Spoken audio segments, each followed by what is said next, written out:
Good afternoon. Welcome to the Pasquale Project. I am your host, Zeb Pasquale. The eternal mystery of the world is its comprehensibility. Albert Einstein. We began as wanderers, and we are wanderers still. We have lingered long enough on the shores of the cosmic ocean. We are ready at last to set sail for the stars. Carl Sagan. These two quotes are courtesy of my next guest. But first, exploring the importance and nature of physical vitality and longevity, entrepreneurship and economic freedom, influence, command, leadership, and all the shenanigans in between. And the shenanigans are many. The Pasquale Project represents equal parts acknowledgement of and aggressive campaign towards the unprecedented opportunity we have to share our message and passions with the world, of which my podcast and YouTube channel are only components, along with my Instagram and Facebook profiles. I have lived an amazing and striving life, packed to the brim with all kinds of epic journeys and even more epic people. It is my honor to present one of them here for episode 5. Please help me welcome the Hufflepuff-born, hard science-worshipping, fellow athlete, fellow nerd, Jason Rothenberg. Say hi, Jason. Hi, everyone. Thanks for being on the show with me, dude. Yeah, thanks for having me on the podcast. So, this is your first podcast? Yep. Scale of 1 to 10, how nervous are you? 7, 8. Pretty high up there. So, listeners, Jason is one of the nicest guys on planet Earth. I love him to death. We've known each other for a few years. He was a member at my old gym, Nerd, and then had to take some time off. And I went to go to Spry, and then his girlfriend, then now fiance, congratulations, Tina, came to Spry, and then now you're back. So we just finished up a session. We're sitting at his awesome apartment here right now. So feel free to enjoy the background sound of aircraft as we talk about maybe some lawnmowers. Yeah, some lawnmowers. As we delve into an episode that I want to be unique to the podcast, but not an exception to the rule. What I mean is, here we go, another airplane. But the episodes before this, I went pretty deep and pretty heavy with a lot of really great topics, and I want to keep it going like that. The description of the Pasquale Project does encompass what I want to cover for the most part. But I think one thing that I left out that a lot of my friends know is that I'm also a huge nerd. And I very much want this podcast to be consider the world deeply, but consider ourselves lightly.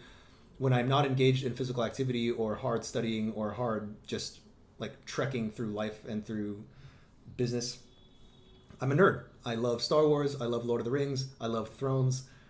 I love the Halo universe. I love Street Fighter, and things that I haven't mentioned. It just means it's not on the forefront of my mind. But Jason and I certainly connect in that he is an astrophysics major, and we did a very quick 7-minute YouTube thing a while back. And I think that's when I knew I wanted to have him on for the podcast, because so much of the podcast has changed my life for me, in that I learned so much from every person I talk to, and it gives me an excuse to hang out with them, and I love just learning things from different people and kind of digging into their drives and motivations. But also, there's a book I reference a lot for my own self called the Hagakure, the Book of the Samurai, and one of the things that it mentions is that pretty much I'm going to paraphrase, the only way to gain true wisdom is in consultation with others. And I read that so long ago as a kid. I remember not understanding what it meant, but now I do understand what it means, and I think I understand what it means. And simply, the more people you talk to, the more you learn, and the more you learn about a topic, and the more you learn about just the world and the way that how you can 2 or 3 or 4 people can look at an object or look at a situation, and they will all see it very differently. And it's through conversations and consultations with those people that you can learn so much. And if I had the time and if I had the freedom and will, I would totally delve into all kinds of different topics and just get lost. But what the alternative is right now, I feel like is so much better, because I'm going to learn it from a person, from different people, and just have at it. And so anyway, let's start off with just a quick rundown of where you're from, how you got involved with CrossFit, and how you got involved with astrophysics. But let's do where you're from and CrossFit first. Okay. So grew up in Torrance, California. Yep. Pretty much lived in California my whole life. Went to school at UC Santa Barbara, not too far, and now ended up, what do you know, back in LA. So I've always been in the California area. With CrossFit, I heard about Nerd through actually Tina, my now fiance, and 24-hour home care. Okay. A lot of people that worked there went there. Yeah. And I always wanted to check it out, so I started going. And yeah, it was great. I've always been an athletic person. Yeah. I did pole vaulting in high school, which I really enjoyed, and I liked pushing myself and challenging myself. What was your max pole vault height? My max pole vault height was 13 feet 6 inches. Good for you. Yeah, awesome. which is good. And that was just good enough that I could have continued on in college. Yeah. And at this point, I wish I did. Yeah. In college, I was like, I need to make friends. I need to focus on my grades. I need to do all this stuff. But I really wish I kept it up. You know what? I did pole vault for 9th grade and 10th grade in high school. I don't regret it. I had a great time. I think my max height was 10 feet something. Yeah. Because I was too scared once I hit the thing. I was too scared to go up and over. You have to commit, sprint. Yeah. And it's... Yeah. And that's funny coming from you because, committing is something that's a developmental opportunity for you. Right? So, but in pole vaulting, you were I think it was easier for me to commit physically than it is for me to commit mentally. Okay. I still have a very difficult time. Okay, yeah, I can see that. Yeah. So, but then after pole vaulting, I think that was track season, which means it was at the end. I chose to go to swimming instead because, just because I wanted to be in the military and blah blah blah. But that's super awesome that you did pole vaulting, and I can't imagine what college life is like in Santa Barbara. Yeah, I can't even imagine it. Is it obviously there's a reputation of straight up just hedonistic partying constantly. Is that true? There's a little bit of that, especially if you look for it. Yeah. But it's also a group of very intelligent people that study hard, that work hard, but they also play hard. Good. And drink a lot if you want to search for it. Good. One of the things I liked most about it is that it's such an open, welcoming environment. Yeah. That if you don't want to do that, there's lots of opportunities for you too. Okay. That was just one of the big things. And of course, that's what's going to get the most attention too. But it was very welcoming, and apart from just the drinking and partying, there was a sense of community. Like you could walk down the street, walk into anyone's house, and they would invite you in.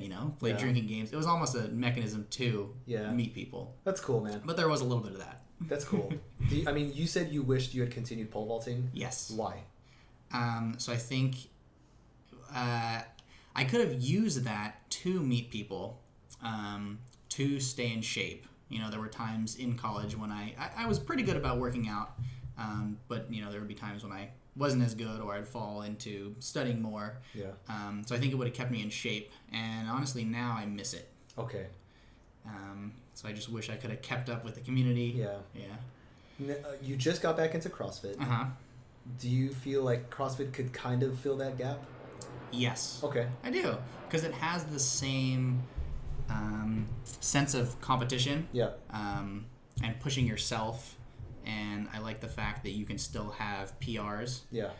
And challenge yourself and keep pushing. Yes. Which is very the same in pole vaulting, because you're constantly moving this height further and further, pushing yourself, maybe moving to a pole that's a couple inches taller. Yeah. Or lengthening your run by a couple feet. Yeah. Doing all kinds of stuff like that. And in CrossFit, you see the same increases. Awesome. I'm glad you said that, because I swam in high school, I swam in college, and in college one of my events was the 100 fly. I loved the butterfly.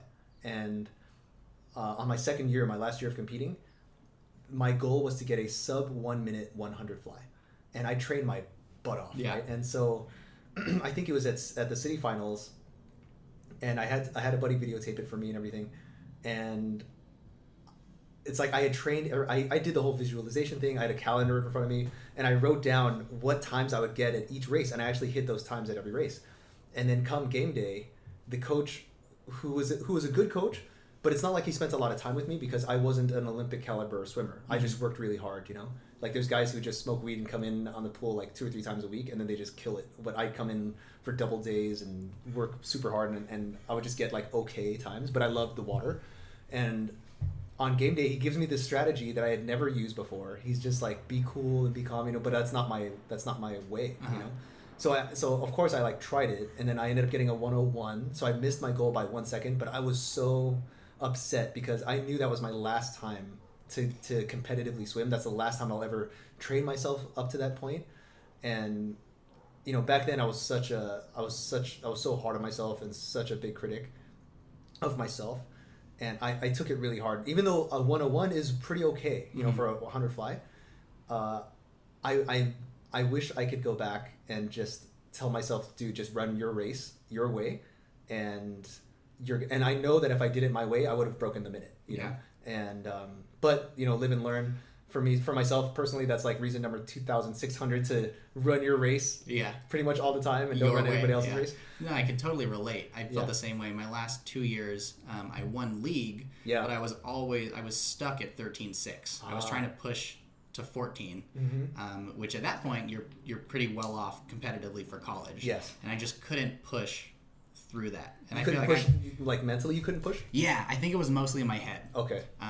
I definitely am hard on myself and beat myself up when I can't do things and put limits on myself, which is, in life, that's been one of the hardest things I've had to overcome. I'm still working on it. Yeah, I mean, I would love to dig into that because like one of the common themes of this podcast is physical vitality and entrepreneurship, but those are kind of outer world things. I would love to get into more mindset things and breaking through, especially in this day and age where it's so important now. Like, it was always important, but I think it's more conspicuous now to have a growth mindset and to have an abundance mindset and to not get stuck in your ways, and to how done is better than perfect, you know, and one is better than zero kind of thing. So, and I know that's something that resonates really hard with you because that is something that I take pride in doing ever since I got my operation like 12 years ago. So I've been living in that world on purpose, but this is a completely new thing for you, right? So, but yeah, I think let's touch on that, especially as we go into the real reason why we're here. How long? All right, your major is astrophysics. Yeah. So how long have you been interested in astrophysics? So it was I got into physics a little bit because of pole vaulting. Okay. I knew I always wanted to study science, and just the mechanics behind the pole vault really interested me. How you can turn speed and energy into, you know, this upward movement, momentum. Yep. And I mean, you store that energy created from your run into this pole, which launches you into the air. Yes. So I was always really interested in that, and that's kind of what pushed me to study physics. Okay. Now from there, I just did a lot of exploring my first year at college, and I took like physics, chemistry, oceanography, dinosaurs, all kinds of fun. I knew I wanted to go in that direction. But it was the astronomy class, and then afterwards spent a lot of time walking around, hiking in Santa Barbara, looking at the stars, and that kind of pushed me to commit to it. So on our last video, I revealed that the extent of my physics knowledge is very, very basic. I love physics as well, but my love for it, just like you, came from CrossFit, and that CrossFit is very empirical and data-based, you know, to a very impressive degree. And like before I got into, you know, just like adulting, I did take advantage of the internet, and I looked online for just courses, because I was taking physics from MIT via Professor Lewin on YouTube, and I was taking history from this other dude from Yale. You know, like right now I'm learning about Napoleon from I think it's from Harvard, because I have this special project I'm doing with my roommate who's French, you know. And so anyway, but yeah, I love the fact that everything is out there, and you don't necessarily need to physically be there to gain the knowledge and insights of the best in the field. So that being said, the base physics level knowledge that I have is there's always error in measurement. The old school Newtonian mechanics of force, distance, and time, and applying that to human beings over their lifetime is my forte. But anything beyond that is not my forte. And to meet someone whose field is astrophysics, and I'm not a genius in it at all, but I know that we do not yet have the tools to make astrophysics as accessible or even as observable as it could be as, say, like geology, You know what I mean? So let's start there. You mentioned before that it is very much an observational science. Yep. Because we do not have the resources and the tools yet to make it a measurable science, right? Or a clinical science. Well, let's talk about that. It just takes so much power and technology to observe the things that we want to. Yes. But as technology gets better and better, the more we can observe, the more we can do. Okay. And we're able to see remnants of the Big Bang as far as we can into the universe now. Awesome. We can look around and search for, find stars that also have planets orbiting them.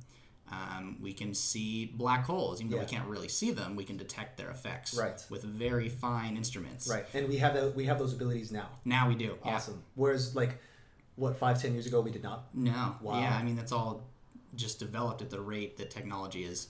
Yes. Yeah, increasing. Amazing. So it's easy to see the trajectory of this, right? And how exciting that is. It's not a linear progression or even a geometrical progression that technology is growing. It's actually growing exponentially. Yes. Almost exponentially. And that means there will be very little time at all before we can literally explore things that were considered inconceivable before. Yep. And so can you, before we delve more, can you speak to the difference between physics and astrophysics? Yeah. So I guess physics in general mostly encompasses, like what you said, Newtonian mechanics, which is what we observe, how things behave here on Earth, which makes sense why that would be one of the first ones developed. Yeah. Because, that's what we see every day. Yeah. It also encompasses electromagnetism, which of course charges, like charges repel, opposite charges attract, and magnets. Yeah, magnets, and eventually evolved into, quantum mechanics, which is the study of the very tiny. Yes. Astrophysics is the study of the very large, large scale stars, planets, Big Bang, how the universe was created, all that kinds of stuff. So it takes the same fundamental ideas of physics, but on a very large scale. Okay. And on that large scale, gravity is the force that wins overall. Yes. Which we don't really experience here on Earth. Of course, we experience gravity. We're attracted to the planet. Yeah. We feel that as us being held to the planet, pulled down. Yeah. So we experience a little of it, but not on the scale that the universe does. I see. Newtonian, I stick a lot to Newtonian mechanics only because it is very practical to my job. It is practical to the real world, and it is empirical as fuck. It's almost impossible to avoid and to not see it, And so, once it gets down to, like you said, electromagnetism and atom-sized stuff, and so that's when it breaks down for you. Exactly. It does not breaks down, but it's I'm not walking around with microscopes, and I don't even know how one would measure relativity, but that also totally makes sense because it's not what you experience on the day-to-day. Right. But I know it's there, and I know that it can be measured. I know that it can be observed, and what fascinates me more is the fact that people like tossing around the terms scientific law. I think they've replaced the word. They want to look at law as if it's an absolute as if it's an absolute unchanging thing, and it's not. You know what I mean? So it doesn't. I know when Einstein came out with relativity, it did not destroy Newton's models. It only, you had to tighten the domain a little bit, and you had to take into account other ways of observing and measuring that we didn't necessarily have before. Yes. And so I know that the more technology goes like that, that's the thing. I don't want to use the word scientific laws because those laws will be essentially broken as defined by the word of law itself. It just means that all the conjectures and hypotheses confirmed by experiments have been met to the accuracy of that day or of that time. Yes. But at some point we will also have to adapt our understanding and our definitions of what those things are. And I think that's what science is. It's always evolving. Always. It's always changing. There's no absolute law. No, right. We might continue researching and find something that Einstein said was wrong. We haven't yet, but if we did, you take it and you learn from it and you keep moving forward. Yeah, I remember when I was in college, and one of the best, we all have like those great professors that we've had. I've had maybe two of them that were amazing. I still remember to this day. But he was going through the whole thing of he was going through the whole thing of like, at first the Earth was flat, then it's round. Mm-hmm. Then it was like spherical, and now it's kind of weirdly shaped. And how at first the Earth revolved around the sun, then the sun revolved around the Earth, then they revolve around each other, then it's like a curve, and then they're actually revolving around this other thing, constantly evolving. So neither of those things were wrong, and they could still not be right. It's just it's the best conclusion we have for the moment, and that was hard for me, because people want certainty, and they want security, truth. So, and they want truth, and that kind of raises all the other metaphysical questions as well. But I want to keep it to the astrophysics. So you would define that. I've not heard that, because in my head I'm like, physics is earthbound, kind of easier to see and easier to measure, whereas astrophysics just means physics applied to space. Kind of. I think physics in general is just the study of how everything behaves. Yes. The world, forces, and it's easiest to apply in our everyday lives. Okay. Yes, I agree. So where are you right now in your field? Like you, if you don't mind, I'm just gonna get personal here. Like, you just got a call, right? And that's super exciting. Yeah. So can you talk about just where you're at in your astrophysics journey? Yeah. Before we get into like the crazy stuff. Yeah. So I'm a couple years out of undergrad. Okay. And I've had a few odd jobs since then, but I kind of knew in the back of my head that I wanted to get back into academia. Yeah. So I've been applying for the past 2 years for schools around the U.S. to focus on get my PhD in astrophysics. Yep. And as of yesterday, I got accepted to one. Awesome. So I at least have... Congratulations. Thank you. You have an option. I have an option. Yeah. I'm doing something. So I'm really excited to continue. Are you at liberty to say where? It's okay. So. I don't see why not. Up to you. I don't see why not. Okay. So where is this place? Right now, at the University of Wyoming. Awesome. Yeah. Which I'd be really excited to go to. Okay, so you are looking forward to Wyoming. I've heard that it's a very beautiful state. I don't want to put Wyoming out, but what were your other candidates rather? I picked most of them. They all have good programs. Yeah. They all have observatories. They all have professors I'd want to work with. But one of the main things I was looking for was location. Okay. I really want to, like I said before, never been out of California. So I want to challenge myself, try something new. Yeah. Awesome. And move somewhere. See if I can do it. Yeah. Of course, I have Tina and Winston, our dog. Yeah. So I won't be going alone. Yeah. But I want to love to go Colorado. University of Oregon, University of Washington, Hawaii. Mm-hmm. So all around the West Coast-ish. Yeah. Yeah. So they have not wrote you back? No, not yet. That was the first one I heard from. Okay. If you're listening, University of Washington and Hawaii and the West Coast, Jason's going to be big someday. You're going to regret not calling him. But yeah, man, I'm really happy for you. I used to take people leaving the gym really hard, because I attached so much of my identity to the results of the people I had, and so when they move away, I saw it as a personal affront. It's like, what did I do wrong? But now I've come to realize that life happens, and you have to make the right moves for yourself. I myself am also like that, so good on you, man. I'm super happy, and I think that makes this podcast even more special. But so back to astrophysics. Another question I think that is inevitable, just given all the stuff that's out there, is the existence of extraterrestrial life. Mm-hmm. And even more than that, the existence of extraterrestrial intelligent life. And that immediately brought me to this thing that I heard of before called the Fermi Paradox. And I'm going to try to paraphrase it, and then I'm going to read actually what it is, and then Jason and I are going to dig deep, because this is very much I think this is 5. Episode 5 is very much the nerd episode. So, from my understanding, the Fermi Paradox refers to the contradiction between the likelihood of there being extraterrestrial intelligent life versus the lack of evidence of extraterrestrial life. And so, from that paradox comes so many different hypothetical explanations, and I just want to read through them really quickly.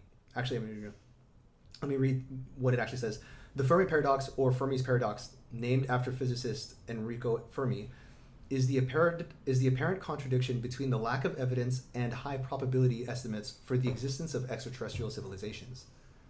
And I'm going to skip a bunch of the basic, like, this stuff like the Drake equation and empirical projects, which I have no idea. But I want to go straight to the hypothetical explanations because I think that's the most accessible stuff. Yeah, that's the most fun. Yeah, exactly. So there are 21 up till now. There are 21 hypothetical explanations for the paradox. So let's just start right from number one. Number one, extraterrestrial life is rare or non-existent. What do you think, Jason? Because you are in this field more. I myself certainly believe that there is extraterrestrial life, but I know that having beliefs are not the same as having evidence validated by experimentation. So yeah.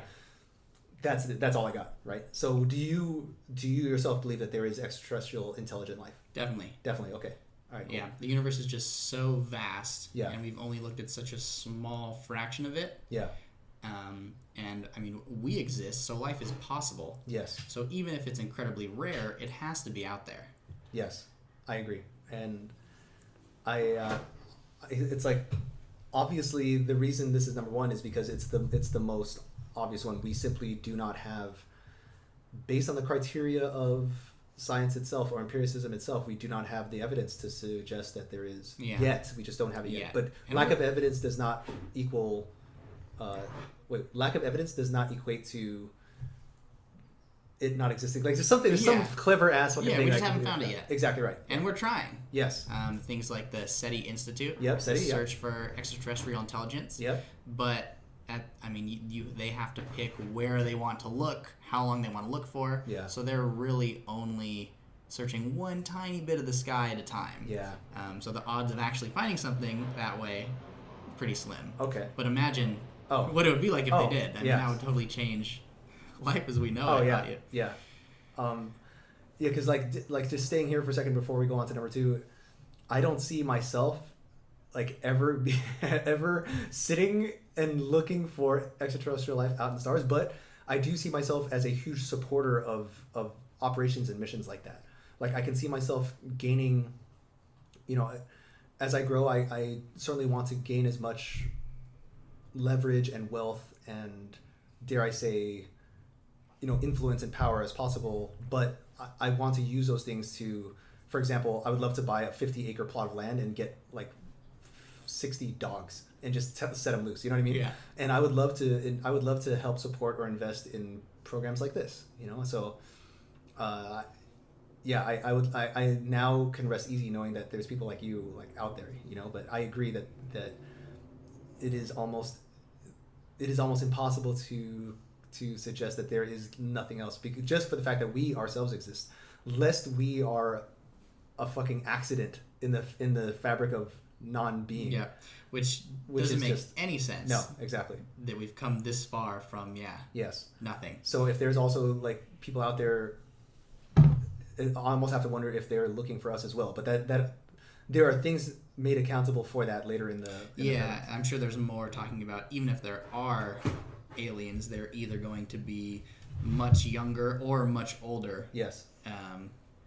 In their civilization. Yes. Maybe they're just bacteria, or maybe they're so far beyond us they don't even care what exactly. we're doing. Yeah. Exactly. Like I'm sure they're going to touch on. Oh yeah, like watching that movie Interstellar. Yeah. I loved it. All right, so number two. No other intelligent species have arisen, and that's interesting. That kind of goes back to the if we find extraterrestrial life, they are younger in their development. Yep. I'm just going to read it here because it's kind of compelling to me. It is possible that even if complex life is common, intelligence (parentheses) and consequently civilizations is not.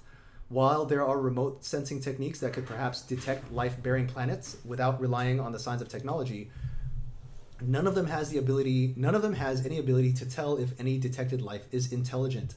This is sometimes referred to as the algae versus alumni problem. So what do you think? I can kind of guess. What do you think as far as? Sorry, listeners. We have a dog. There's a dog here. He's checking out what we're doing in a cone. I think this is just easy to lend to the fact that even if intelligent life exists, they are just simply younger in their development. Yeah. And they have not got to the point where they're multicellular organisms or have created civilizations. Yeah, maybe there's little bacterias floating around. Yeah. I mean, that could also be maybe small creatures have arrived, but, you know, they don't have a space program, or they're not able to, Right. They don't understand laws of physics yet. Yeah, exactly. Yeah, so. Like Jason. Okay, number 3. Intelligent alien species lack advanced technology. That kind of reminds me of another species, humans. Yeah. That also we lack the technology, straight up. Yeah, we're just pushing those boundaries of searching into space and getting out there. We're like just about, it's almost a race if we can get to space or if we're going to destroy ourselves. Okay, yeah, exactly, yeah. Because that actually is coming up. Yeah. Oh, is it? Oh, yeah, that is coming up. That, I mean, it gets pretty, for as nerdy as this episode is, we're going to go there. Get dark. Oh, yeah. Here's my thing. Because technology is rising exponentially now, unlike geometrically or linear before, do you foresee us advancing space travel to the point where we can, at the very least, get out of our solar system in our lifetimes? Sending people out of our solar system? Because we've sent spacecrafts out to like observe and stuff. Yeah. Like I know the Voyager spacecraft is now outside of our solar system, just kind of flying out, doing its thing. Man. I don't think it's reporting back anymore. It's just flying through space. Just flying through space. Yeah. But sending people out there, that would be quite a while. Okay. We're pretty close to getting to Mars. Okay. And I'm actually surprised we haven't sent any missions to the moon. I agree. Recently, we kind of stopped off. Once we got there, we're like, yeah, good enough. Right. It's kind of like the arms race and the space race truly was a race. It's like, oh, we won. All right. Yes, exactly. It wasn't done in the full interest of science as much as winning. And also, too, it's not like the U.S. has their shit together as far as money, as if we're not however many trillions in debt. Yep. You know. But yeah. Anyway. So not quite out of the solar system yet. Maybe to the next few planets. Yes, I agree. So in our lifetime. Yeah. Okay, so that's where we're at as far as intelligent alien species lacking advanced technology. Okay, the next one. Here we go, dude. It is the nature of intelligent life to destroy itself. Yeah. So I'm just gonna read it here and then we'll dig. This is the argument that technological civilizations may usually or invariably destroy themselves before or shortly after developing radio or spaceflight tech. Possible means of annihilation are many, including war, accidental environmental contamination or damage, resource depletion, climate change, or poorly designed AIs, artificial intelligence. That's another thing I think we can dig into too. Terminator. Yeah. This general theme is explored both in fiction and in scientific hypothesizing. In 1966, Sagan and Shklovsky speculated that technological civilizations will either tend to destroy themselves within a century of developing interstellar communicative capability, or master their self-destructive tendencies and survive for billion-year timescales. I mean, in the best of possible scenarios, a species that can prevent its own demise, right? How awesome is that? And like colonize its other planets. Yeah, especially if we could learn from that. And interesting that we're right on the cusp of that. Oh, of course. Yeah, it's like it's real, man. Self-annihilation may also be viewed in terms of thermodynamics. Insofar as life is an ordered system that can sustain itself against the tendency to disorder, the, quote, external transmission, unquote, or interstellar communicative phase may be the point at which the system becomes unstable and self-destructs. That is something that I read right now, but I am like 50% comprehending it. Okay. Here's what I'm thinking when I read. I'm going to read it again. Wait, where is it? Insofar as life is an ordered system that can sustain itself against the tendency to disorder, the external, so that just means to me homeostasis, our tendency towards homeostasis. The external transmission or interstellar communicative phase may be the point at which the system becomes unstable and self-destructs. Help me out here. Does this mean that humans biologically are not meant for space travel, or taken further, if we endeavor to and achieve space travel, will that would that be a violation of our biological imperatives? In so many words. Okay. Yeah. Okay. So this boils down to one of the laws of thermodynamics. Yeah. Saying that the universe is pretty much in a constant state of moving toward chaos and disorder. You can't reverse time, or not reverse time, but you can't take a process forward that creates more order. Kind of like if you drop a ceramic mug, you're not going to be able to reverse that process and pick up the pieces and form a perfect mug. Interesting. I never thought unless of you that. use some outside sources. Yes. So this is saying the point at which you can't reach any more disorder is kind of what we're coming up to. That is insane. And that will lead to our self-destruction. Gotcha. That is crazy. Does that make sense? Yes. Like another wrinkle in the brain. Yeah. Like I just had that. One just more. Happened. Yeah. That just happened. Yeah. It's so crazy to me, dude, because it's kind of like that term, the damage is done. You just can't undo the damage. All you can do is move forward, right? That's the simplest practical way. But in the conversation of astrophysics, and just even if it were achievable, could we? Right? That's that question. Like there's so much science fiction out there that assumes that humans will adapt well to space travel. Right? It's kind of like when you watch that Everest movie and they go over the oxygen levels and whatever, and it goes basically humans were not meant to survive up there. Exactly, to survive. The movie stressed me out. Yeah, exactly. Yeah, and so of course, and there's the natural pioneers and there's the people who fund them. So that's something that excited me, and like I want to be on the forefront or the vanguard of so many of these things. Where some people are like, nope, I'm good. Here's the money. Have fun. Report back. Yeah, tell me how it goes. Exactly. Yeah. So, all right. So that's where we got as far as is the nature of intelligent life to destroy itself.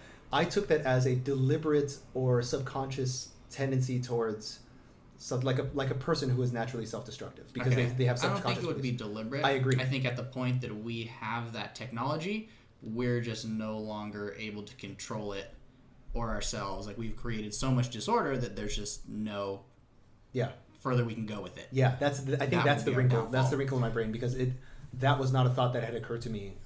When I think of it is the nature of intelligent life to destroy itself, obviously the first place I went to was war, endless war, which was one of the things they listed. Sure, yeah.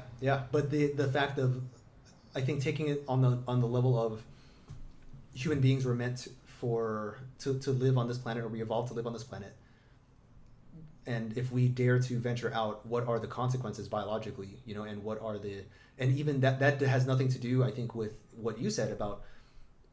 There's a tendency towards disorder and chaos. There's not a tendency towards order, which is crazy. I'm actually still, to be honest, I'm still slightly behind on it. But yeah, that's crazy, man. All right, so the next one. It is the nature of intelligent life to destroy others. So yeah, I mean, I can't. It's very hard for me to argue with that as far as some things. But here you go. Another hypothesis is that an intelligent species beyond a certain point of technological capability will destroy other intelligent species as they appear. The idea that something or someone might be destroying intelligent life in the universe has been explored in scientific literature. Yeah, quite a bit. Yes, a species might undertake such an extermination out of expansionist motives, paranoia, or aggression.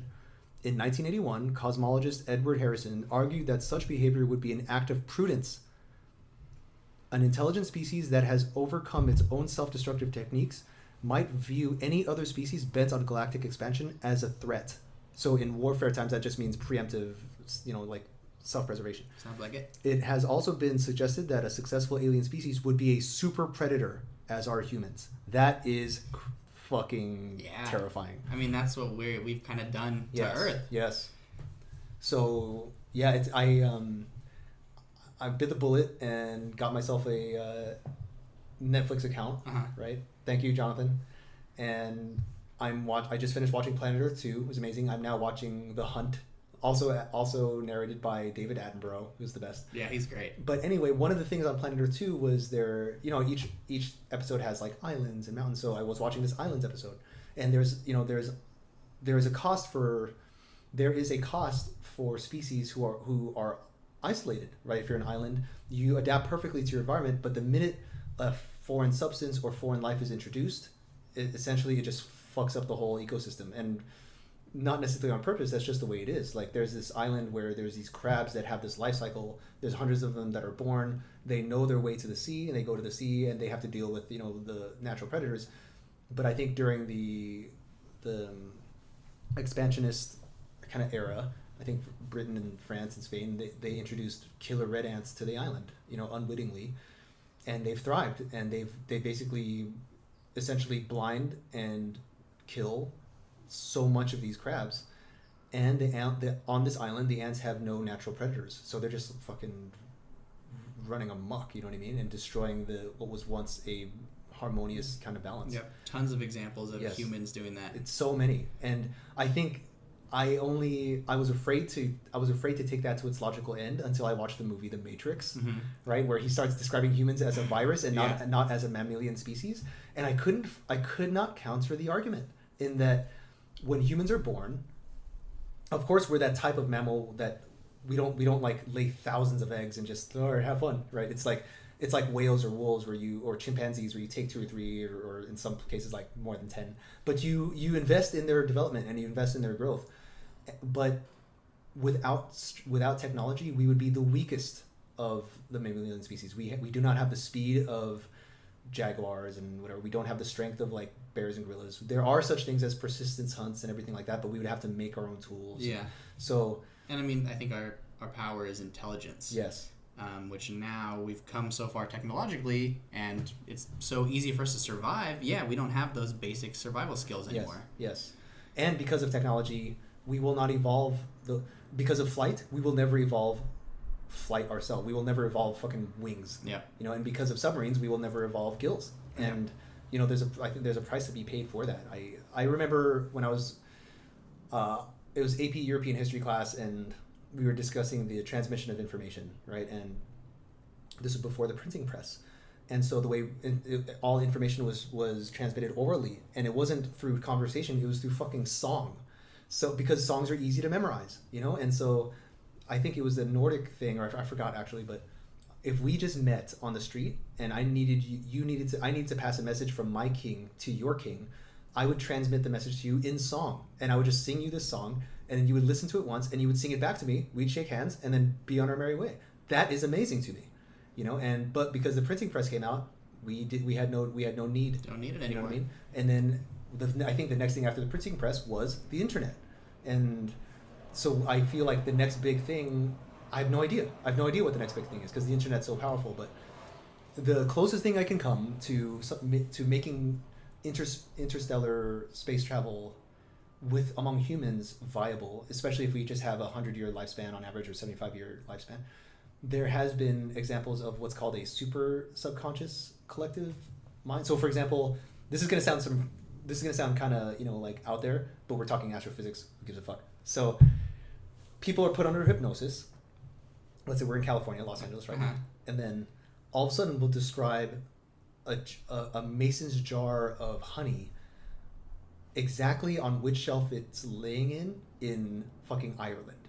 Having never been to Ireland, having no idea, there's examples of this too. And what I think the suggestion behind that, or the only thing to go from there, is that humans share I don't know what to call it, but we share a super subconscious, hive mind. Exactly. Sure. Like, I don't want to call it hive mind because it suggests that we have no free will, but yeah, it's like I can totally see that. That is not outside of possibility to me, and that would just make things so much better and easier if we were somehow able to tap that. But I feel like I've fallen off the rails a little bit. That's okay. No, that's interesting.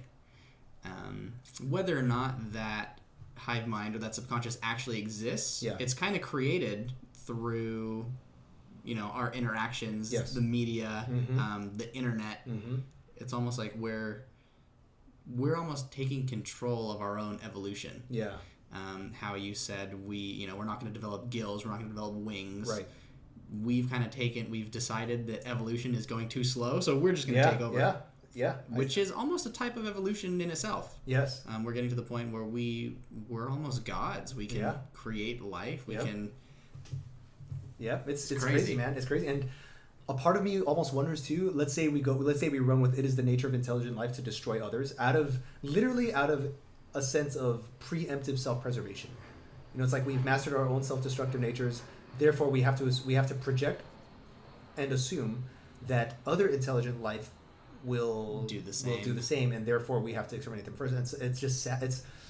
I understand it, but a part of me is also thinking we are assuming that intelligent life elsewhere operate by our same rules Use and the our same, same like yeah. everything. We have no idea, like literally no idea. Yeah. You know, it's like carbon-based this, Exactly. oxygen that. Because if they evolved to the point where they almost transferred their consciousness Yeah. onto technology or Yes. AI, Mm-hmm. life would no longer have the same meaning that it would hold to us. Right. You know? Right. So I don't see why they would care as much about exterminating other life This is when true. to them life is almost less important because Yeah. it's easy for them to continue. I had this one thought, like, well, what if we found intelligent life on a Jupiter-sized planet?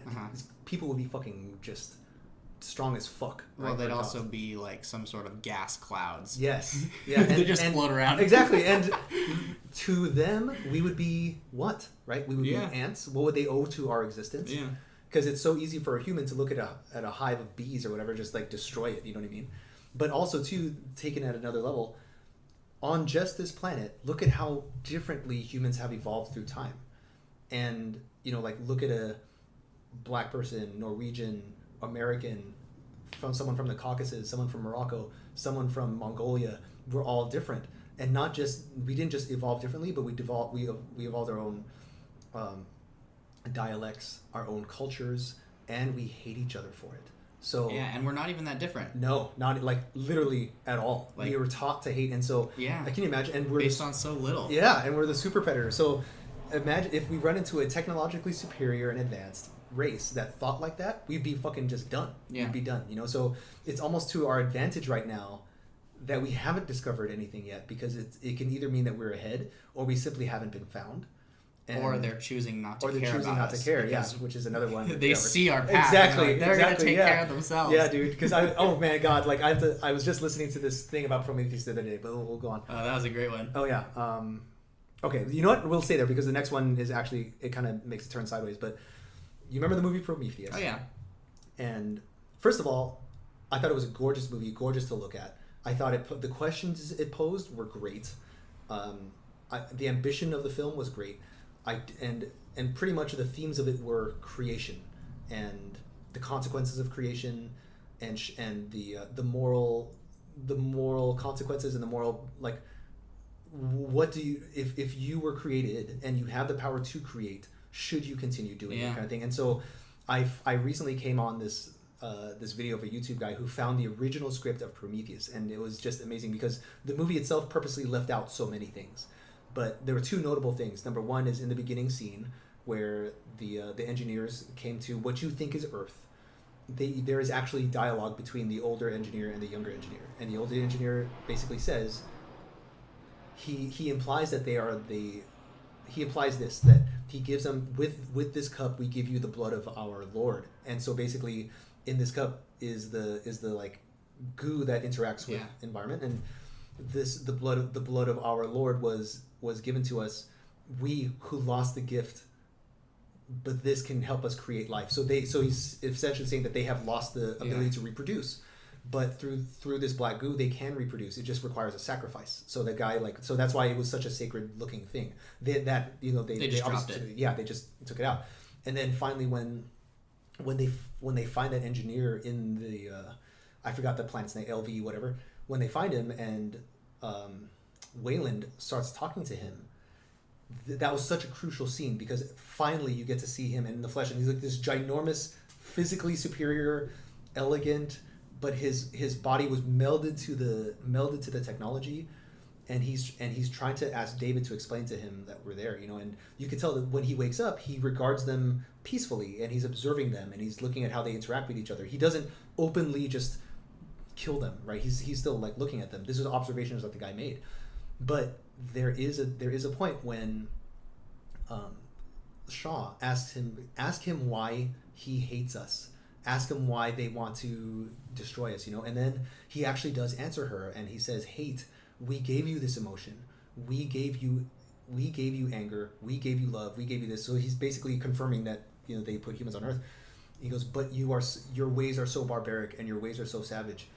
We tried to give you time to evolve, and we tried to give you this and that. we even took a child from a mother and brought him to paradise, which like brought him there and taught him our ways and gave him to you. But what did you do? You fucking crucified him. You know what I mean? Yeah. And I'm just like, oh shit, obviously that's meant to be Jesus. Yeah. So Jesus was a fucking engine, you know? And so they left that part out. They left it out. They left all of it out. And so... Because there were hints at that. Oh, of course. Yeah, of course. And so he's like... And then basically he's just telling them like, we've done this and we've done that. And he goes, and you talk to me of hate. You talk to me of this and that. And when he goes, prepare for rapture, essentially. So he goes, he's confirming that they decided that humans are too violent and too like not worthy of life, not worthy of their own self like destiny. And he didn't act hostile towards them until after he observed that they were shouting at each other, that they physically imposed force on Shaw. Like he's seeing a microcosm of what they already observed. So he's like, yeah, fuck it, like yeah, you came all this way. And then, but then Wayland's like presents him with David, and he's like, I created this. I created an android. I created life. I am like you. You know, like I want more. And basically, he's like, you don't deserve more. Yeah. You know what I mean? And so, I can. The ramifications of that are enormous and terrifying. I wish that they left it in the film, because I think Ridley wanting to make Prometheus a movie about the questions of creation and life and death, but trying to tie it into an Alien movie didn't work. I think that was the mistake. I don't think that Alien belongs within the themes of what Prometheus was. They tried to catch the audience by including the alien at the end when that almost wasn't necessary. Exactly. I think Prometheus 2 was supposed to be, could have been named The Further Adventures of Shaw and David, and The Further Adventures of Shaw and Headless or like Bodiless David. but instead they gave us Alien Covenant, you know. So which was a fine thriller in its own right, but did not further the themes, you know, put forth in Prometheus. Yeah. But yeah, I'll send that to you, because when I heard that, I was like, man. Yeah, it makes me want to watch it again. Oh yeah, because I did really like, especially the first half of the movie. Yes. When they're exploring and they're discovering, and then it kind of turns into a thriller. Right. Which I have no problem with, but yeah, I like the fact that it posed questions, and I like the fact that it posed hard questions. Mm-hmm. I just think that finally directed, Ridley's a very excellent visionary as far as just. He presents you with this world that you can just kind of gaze into, but yeah, I think that the dialogue could have used a lot of cleaning up. There's a lot of things that didn't make sense to me, like a corporate sponsored mission into space, and the head guy in charge of biology just kind of like treats this cobra looking thing as a dog. You know what I mean? There's things there that just didn't make sense to me, but yeah, I get it. Well, we have to watch it again. I'll send it to you. All right, so back to the paradox. It is the nature of intelligent life to destroy others. Oh, I already did that. Periodic extinction by natural events. Yep. Which another thing that we've seen. That's what happened to dinosaurs. We've seen so many natural extinctions.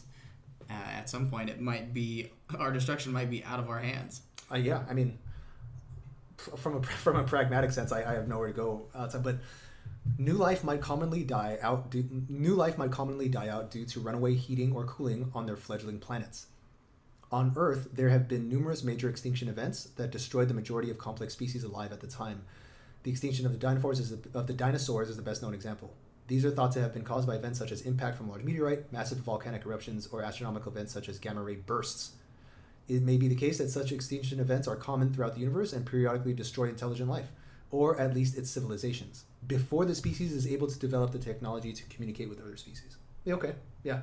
So in that sense, it's like, well, we're just SOL, but who knows? We may be able to develop the technology to prevent extinction level events, but should we prevent a volcanic eruption? I can see if we can prevent an asteroid collision, yes. Let's fucking prevent it. That is very reasonable. Of course. It's reasonable to assume that we have the technology to prevent it. For us to prevent it, as long as we have advance notice of an asteroid. I agree. Because we could send a ship there. Yes.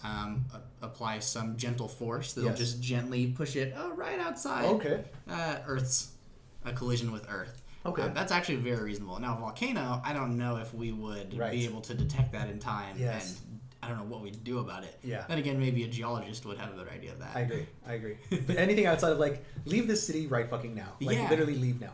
But yeah, I get it. Okay, here's one that I'm not that familiar with, so maybe if you know it. Inflation hypothesis and the youngness argument. Have you heard of that? No. Cosmologist Alan Guth proposed a multiverse solution to the Fermi Paradox. This hypothesis uses the synchronous gauge probability distribution, with the result that young universes exceedingly outnumber older ones by a factor of e 10 to the 37th for every second of age. Okay. Therefore, averaged over all universes with civilizations will almost always have just one, the first to develop. However, Guth notes, quote, "Perhaps this argument explains why SETI has not found any signals from alien civilizations, but I find it more plausible that it is merely a symptom that the synchronous gauge probability distribution is not the right one." So basically, because I'm still wrapping my head around this, with the result that young universes exceedingly outnumber old ones. Okay, so there's just more young universes out there. Yeah, than so old it's ones. assuming that there's multiple universes. Multiverses. Yes, and and of which the universes that are younger outnumber the older ones. Yes, And so we just happen to be in a generally younger universe, so see. we're the only ones. Okay. I don't know how if that one holds as much weight as the other ones, yeah, but exactly. Yeah, and it's also quite bleak, but hopeful. most of these are. Yeah, it seems exactly. to be. Yeah. All right. Intelligent civilizations are too far apart in space or time. I can buy that. Yeah, especially because it'll take what the universe is 13.8 billion light years across. Okay, you know more. You know better than I. Which is, the amount of time that the universe has existed. Yeah. So the amount of time, a light year is the amount of time light would take to travel in a year. Okay. Which is faster than Anything anything can travel. Yes. That's the maximum limit of the universe. Okay. So in order to travel large distances, even across the Milky Way, our own galaxy, takes, How long? Do you know? like thousands, millions No of years. way. Yeah. Just our own galaxy? Yeah. Ugh.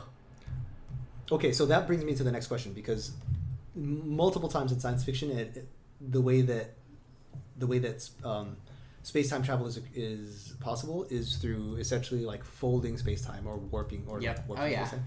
And I have no doubt that that's someday going to be a possibility, but just through what we know of physics and what we know of speed and travel, the speed of light is simply the fastest known way that an object can travel, right? Or that things can travel in general, outside of just straight up folding space and time. Yeah.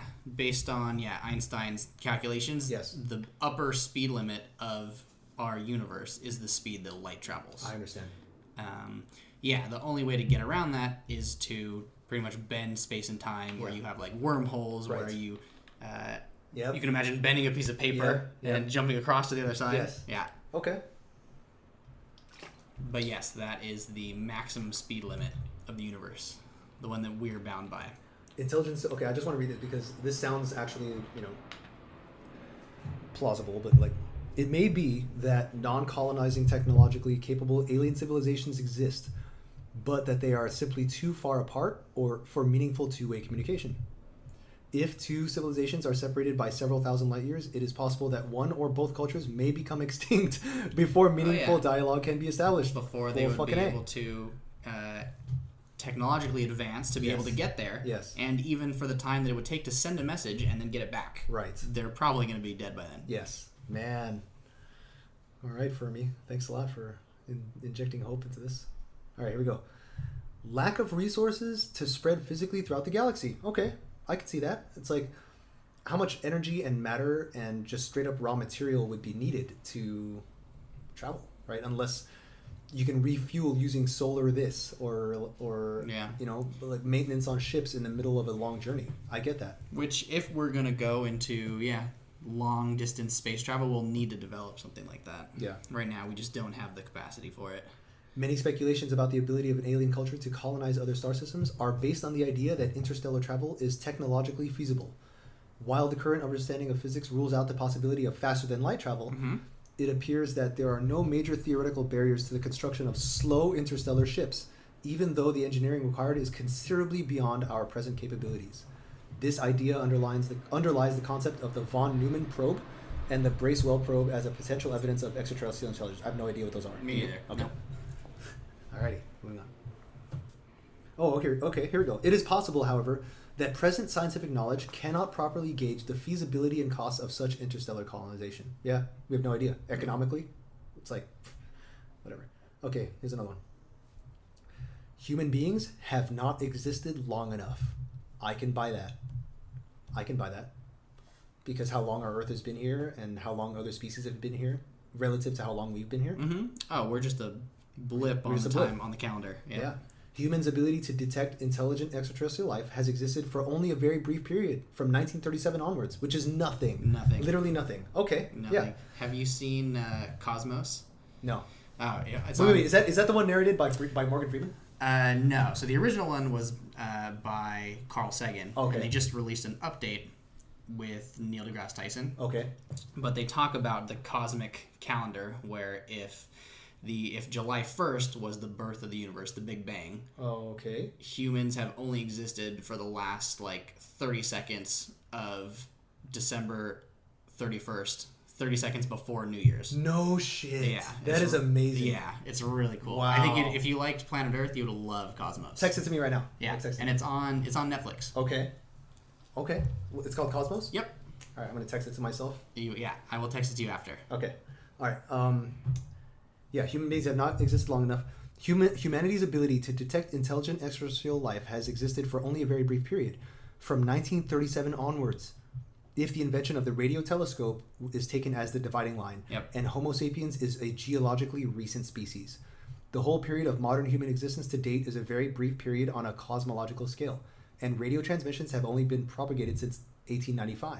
Dude, it's nothing. Mm-hmm. Thus, it remains possible that human beings have neither existed long enough nor made themselves sufficiently detectable to be found by extraterrestrial intelligence. Yep. Okay, that is probably the most non-bleak explanation. Very reasonable. Yeah, okay, cool. Here's another one. We are not listening properly. There are some assumptions that underlie the SETI programs that may cause searchers to miss signals that are present. Extraterrestrials might, for example, transmit signals that have a very high or low data rate, or employ unconventional, in our terms, frequencies, which would make them hard to distinguish from background noise. Signals might be sent from non-main sequence star systems that we search with low priority. Current programs assume that most alien life will be orbiting sun-like stars. Okay.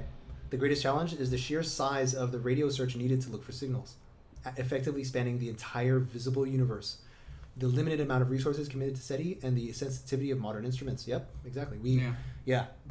It's not only do we not have the technology, but we are so young as a species, and we have not simply existed. Like, we haven't put in our time. We haven't put in our time and grade in biology. Mm-hmm. Yep, I get that. What do you think? No, I was just going to say, we kind of talked about this, but at SETI, I'm pretty sure they're using radio waves to listen. But they're looking at the most, what we think are the most reasonable places that life would be. Yeah. So like big star systems, or places where we know that there are planets orbiting stars, but we're only searching a tiny dot in the entire sky. Yeah. Okay. So it's very unlikely that we'll find life that way. But if we I did, agree. It would be amazing. It would change everything. Yeah. Civilizations broadcast detectable radio signals only for a brief period of time. Yeah. It may be that alien civilizations are detectable through the radio emissions for only a short time, reducing the likelihood of spotting them. So yeah, so not only are we searching in an extremely narrow bandwidth for an extremely short period of time, but the other people who may be signaling out are also doing the same thing. Mm-hmm. Yeah, I get that. Dang. Talk about missing high fives across fucking universes. All right, now on the next one. They tend to isolate themselves. I can see that. It has been suggested that some advanced beings may divest themselves of physical form, create massive artificial virtual environments, transfer themselves into these environments through mind uploading, and exist totally within virtual worlds, ignoring the external physical universe. That's pretty funny. Yeah, that's the Matrix. Yeah, it is the Matrix. That is the Matrix. That's it's getting kind of sci-fi at this point. Yeah, exactly. Yeah, it may be that the intelligent alien life develops an increasing disinterest in their outside world. Yeah. But you know what? Look no further than what we're doing with VR. Yeah. You know what I mean? Yeah, with the internet. Yeah, like how disinterested are we in, as far as like just plugging into some other shit and just that scares me a little bit. Okay. Yeah, possibly any sufficiently advanced society will develop highly engaging media and entertainment well before the capacity for advanced space travel, and that the rate of appeal of these social contrivances is destined, because of their inherent reduced complexity, to overtake any desire for complex, expensive endeavors such as space exploration and communications. Fucking A. It's so funny. Fucking They're A. just describing what's going on. that could happen to humanity Yes. and using them as examples Exactly. for why there are no aliens. Brilliant. That's so Fermi. funny. Once any sufficiently advanced civilization becomes able to master its environment, and most of its physical needs are met through technology, various social and entertainment technologies, including virtual reality, are postulated to become the primary drivers and motivations of that civilization. Social media. Yep. Fuck. I mean, that would not be as scary if it wasn't so real right now. If we weren't watching that with our own it eyes. sounds like out of Black Mirror. You know what? I've not watched it. I've heard that. I've only watched a few, and it makes me feel real bad. Yes. Real sad. Yes. And like almost depressed. Yes. So I couldn't really get into it anymore. Yeah. Like I don't want to watch it for that reason. Like I know that it's all my friends who watch it. There's no argument against the fact that it's compelling. Yeah. And there's no argument against the fact that it's creepy as fuck. I think what's creepy is that it's so close to the truth. Yes. Like these things could happen in the next couple years. Yes. I'm getting chills right now. Like I have no desire to watch Black Mirror. My friends are like, Zip, you have to watch it. Yeah. Oh my god. I don't like things that make me feel just bad on the inside. I know. I like things that are uplifting and fun and take you to another place. Yes. So much of my daily mental energy is put towards either the self-discipline of getting shit done that needs to get done, like workouts and business stuff, but also maintaining your drive and maintaining your motivation through stuff. I don't need extra fucking weight that I have to climb up out of. You know what I mean? Yeah. Just for the sake of what? Like entertainment? I agree. Okay. They are too alien. Okay. Another possibility is that human theoreticians have underestimated how much alien life might differ from that on Earth. Aliens may be psychologically unwilling to attempt to communicate with human beings. Perhaps human mathematics is parochial to Earth and not shared by other life, though others argue this can only apply to abstract math since the math associated with physics must be similar. Then it shows this graph, which I have no idea what it means, but it says it's a microwave window as seen by a ground-based system from NASA. SETI, Search for Extraterrestrial Intelligence. Are you on it? Yeah. Okay. I have no idea what's going on that graph. Yeah. Okay. Moving on.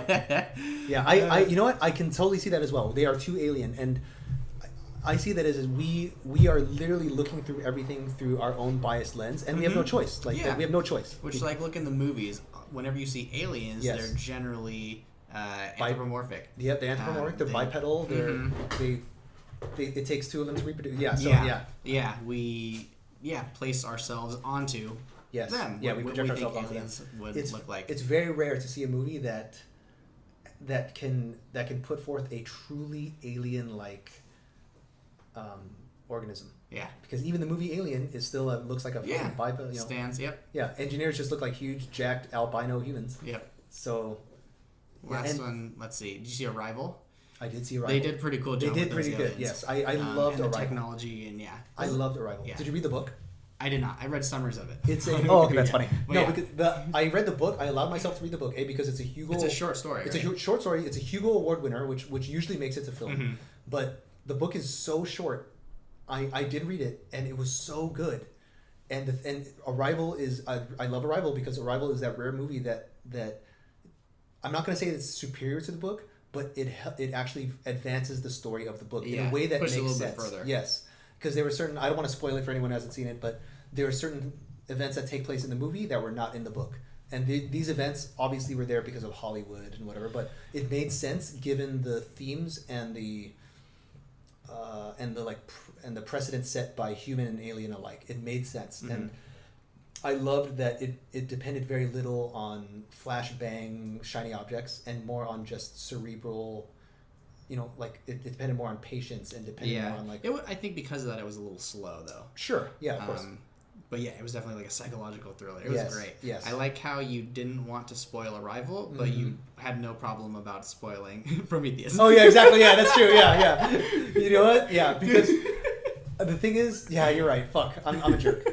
But dude, the thing is, I think that one's been out longer, so it's been out longer, and also I don't think people will be surprised. I don't think that even knowing the outcome, you could look at the trailers for Prometheus and know that it's a Ridley Scott film and it's very tied to aliens. There is a twist in Arrival. There is, yes, there is certainly. There are several twists in Arrival, and which I do not want to spoil. But yeah, with Prometheus, you're right. Like I have no problem because just by the trailers and previews themselves, it's like, yeah. But Yeah, I feel like that made sense for this for Arrival. It was just so well done, and the truth is, I think I do respect Arrival more. Yeah, got it. I love. I think it was a better movie. I agree. Yeah. I love what Prometheus wanted to do. Yeah. I love the questions that Prometheus, put forth. I just think that the way it was executed and the way the humans were portrayed, it just didn't jive with real life. To be honest, that I just wasn't down for the cause. Arrival was so well done on every level, So, and I think I read the book first, so I kind of knew. Had an idea where it's going. Yeah, I'm also very good at suspending disbelief and forcing myself to forget all expectations walking into a film. Yeah, so when I'm watching a movie, I am truly actually experiencing it in real time with absent any kind of preconceived whatever. So, all right, everyone is listening. No one is transmitting. Okay. Alien civilizations might be technically capable of contacting Earth, but are only listening instead of transmitting. If all or most civilizations act the same way, the galaxy could be full of civilizations eager for contact, but everyone is listening and no one is transmitting. This is the so-called Fermi Paradox. The only civilization we know, us, does not explicitly transmit except for a few small efforts. Even these efforts, and certainly any attempt to expand them, are controversial. It is not even clear we would respond to a detected. So that's true. I never thought about that. Like if we received a transmission from an alien civilization, would we respond? The official policy within the SETI community is that, quote, no response to a signal or other evidence of extraterrestrial intelligence should be sent until appropriate international consultations have taken place. And that's gonna take fucking 30 years. Yeah. However, given the possible impact of any reply, it may be very difficult to obtain any consensus on who speaks for Earth and what should we say. That is so true. Yeah, that is so true. Even if we were to choose to send out signals, right. How could we possibly determine who would speak for us and what would we say? Exactly. Yeah. Oh my God. I mean, that's also taking into account our current situation. How divided we are. Yes, how divided we are. I want to bittersweetly assume that if we were presented with not just the possibility, but evidence of alien life, and more than that, intelligent alien life, we would bind together as a species. Yeah, I think that would be a new era. Yes. Where we'd almost put silly wars behind us. Exactly. Yeah. I would hope at least. I totally see that happening. Stephen Hawking is pretty adamant about that we should not be sending out or searching, sending out radio waves, trying to tell aliens where we are. He thinks that will be our downfall. Okay, I can see that. He's very adamant about it. I was gonna ask you about that because obviously you're more versed in this stuff than I am. Huge respect to Stephen Hawking. Is that his explanation? That's his reason? Yeah, he's pretty bleak, pretty negative about the future. Okay, got it. As far as just our place in okay. But then again, it'd be pretty hard to hide our existence just because we've been broadcasting for so long. It's true. Like all our television signals and radio signals and stuff that we've been for like 100 years now. Okay. So we just freely broadcast this into space? Yeah, I mean, using television, radio. Yeah, those waves are going to extend out into space, and they might be pretty weak just because we're not, our purpose isn't to directly send them out into space, but they're out there. But they're there. Yeah. Dude, that's crazy. And also Earth itself is surrounded by satellites, right? Okay. Well, thanks, Stephen. Thanks, Hawking. I cannot help but to understand with him. I cannot help but understand his stance. I can't help but to understand it because I think there's one or two islands on Earth left that have been purposely left alone. Yeah. And that whenever we try to contact them, we just destroy the ecosystem. Exactly. We destroy the ecosystem, and it would just take over the natural resources just in spite of ourselves. I think there's just one island left that is, I think it's outside of India or something, that has not been touched for however long. And they just filmed Star Wars on it. Oh, they did? No. Okay, I was going to say because I think it's actually by order of the Indian government or some government that the island actually now shall not be touched because everyone who's tried to make contact has been met with hostility. Yeah. I don't blame them. I literally don't blame them. Yeah. No, I was joking, but the island in the new Star Wars. Yes. It was very similar to that. Like it was island they wanted to preserve, and they filmed there anyway, and they ruined some bird habitats, and so Oh man. Yeah, because I don't remember the name of the island. The name of the island in the movie is called Octo. No, I meant but the actual island, it's like Saint something. Yeah, it sounds about right. And you know what? Of course, my first instinct is like, oh my god, I have to see that. Yeah. I have to go there. Exactly. Now that you said that, I was like, well, fuck, Jason. Yeah. Like, I don't want to visit anymore. All right, back to this. Earth is deliberately not contacted. I can see that as well. Given what we just talked about with Prometheus. Yeah. Either they know what humans are like, or they just don't think that we're worth it. Yeah. Or That's so yeah. funny. This is also known as the zoo hypothesis, which states that intelligent extraterrestrial life exists and does not contact life on Earth to allow for its natural evolution and development. Okay. Oh, that's nice. I like that. Yeah, that's like nicer. Yeah, that's like the Star Trek prime directive of their exploration. Like, you shall not interfere in the natural development. Yeah. This hypothesis may break down under the uniformity of motive flaw, in that all it takes is a single culture or civilization to decide to act contrary to the imperative within our range of detection for it to be abrogated, and the probability of such a violation increases with the number of civilizations. This is true. Yeah, the more, like, all it takes is one person to just fuck it up. Yep. Analysis of the inter-arrival times between civilizations in the galaxy based on common astrobiological assumptions suggests that the initial civilization would have a commanding lead over the later arrivals. This is true. As such, it may have established what we call the zoo hypothesis through force or as a galactic universal norm, and the resultant paradox by a cultural founder effect with or without the continued activity of the founder. Okay. Can't say that You kind of lost me. Yeah, me too. I got lost. And we're not going to, you know what? We're going to keep moving forward. All right, next one. Earth is purposely isolated. The planetarium hypothesis. A related idea to the zoo hypothesis is that beyond a certain distance, the perceived universe is a simulated reality. The planetarium hypothesis speculates that beings may have created this simulation so that the universe appears to be empty of other life. Kind of like the Truman Show. Yeah. Okay. So they Truman Show us.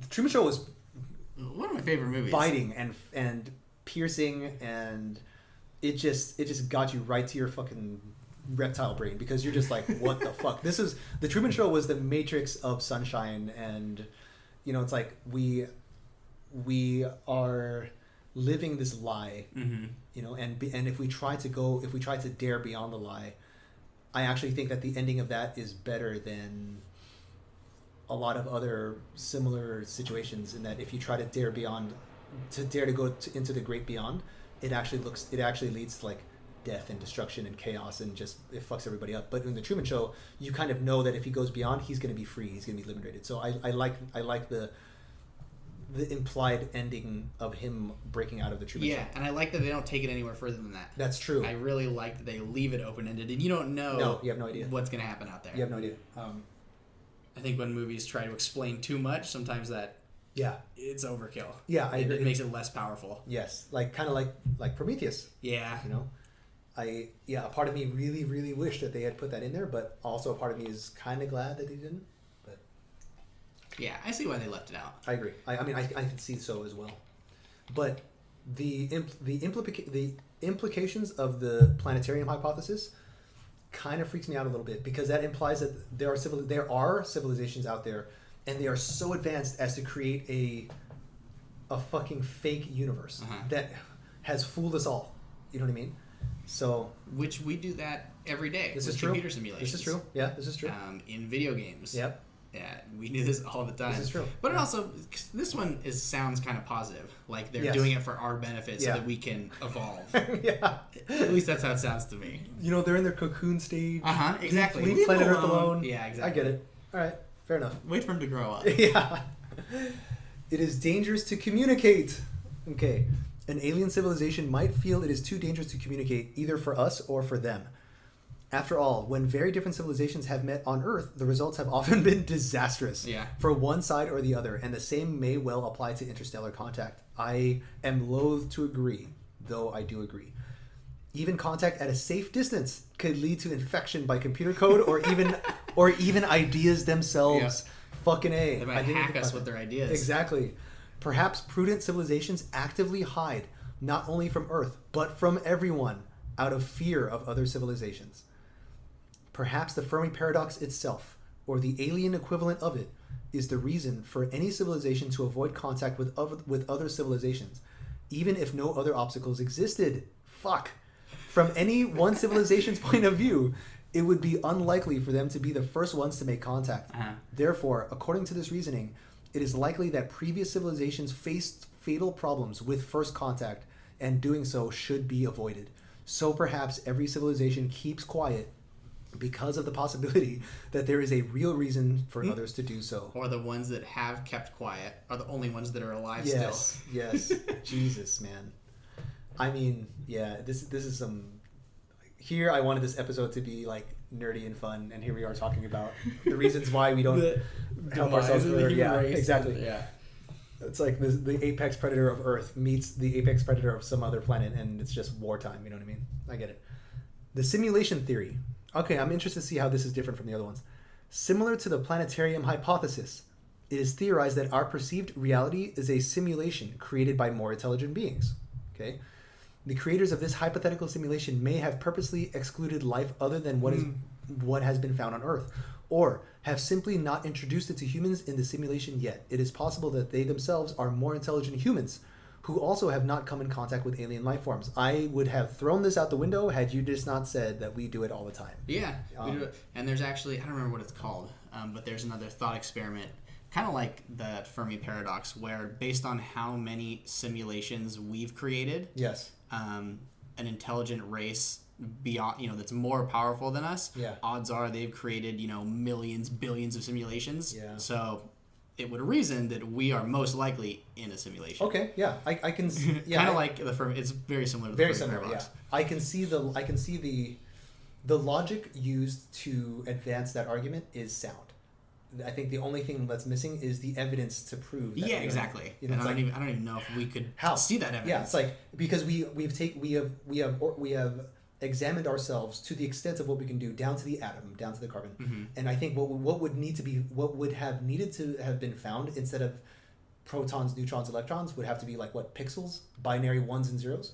Like what would the evidence be that we are a simulation? Yeah, I don't know what that evidence be. Yeah, so that's what I mean in that the linear, logical, way that the argument was presented itself makes sense, but like logic, it's like does it pass the logic test is different than is it sound? Yeah, I don't even know if it would matter if we're really in a simulation, because either way, this is it's real to us. Exactly. Yeah, I love hearing when people are like, well, if you're depressed or if you're in love, it's just like chemicals in the brain, blah, blah, blah. And I'm like, it's like, yeah, but does it make it any less real? You know what I mean? Then at that point, then you're really fucked because now you have the choice. Yeah. Now you have to like, yes. Do I want to go the way of cortisol or do I want to go the way of fucking dopamine? You know what I mean? Yeah. So, and there was a time after college that I was thinking in the big picture for so long, like astronomy, large time scales. I was very much in the mindset of, like, my life is so short, it doesn't matter. Yeah. And it almost made me kind of depressed. Oh, of course. And getting out of college and seeing the real world, you see that even if, like, on the universe's time scale, you don't matter, it's still real to you, and you can still have great experiences. And so it almost isn't helpful at some point to worry about certain things. Of course. There you go, Jason. Tina, you heard it from the horse's mouth. Tina, if you're listening, the horse's mouth. 1 hour, 22 minutes in. May it live forever. Okay, here we go. They are here undetected. I like that one. It is possible. They're getting sillier and sillier. Oh, I love it, man. I love it. It is possible that a civilization advanced enough to travel between the stars could visit or observe our world while remaining undetected or unrecognized. I am not going to deny this possibility.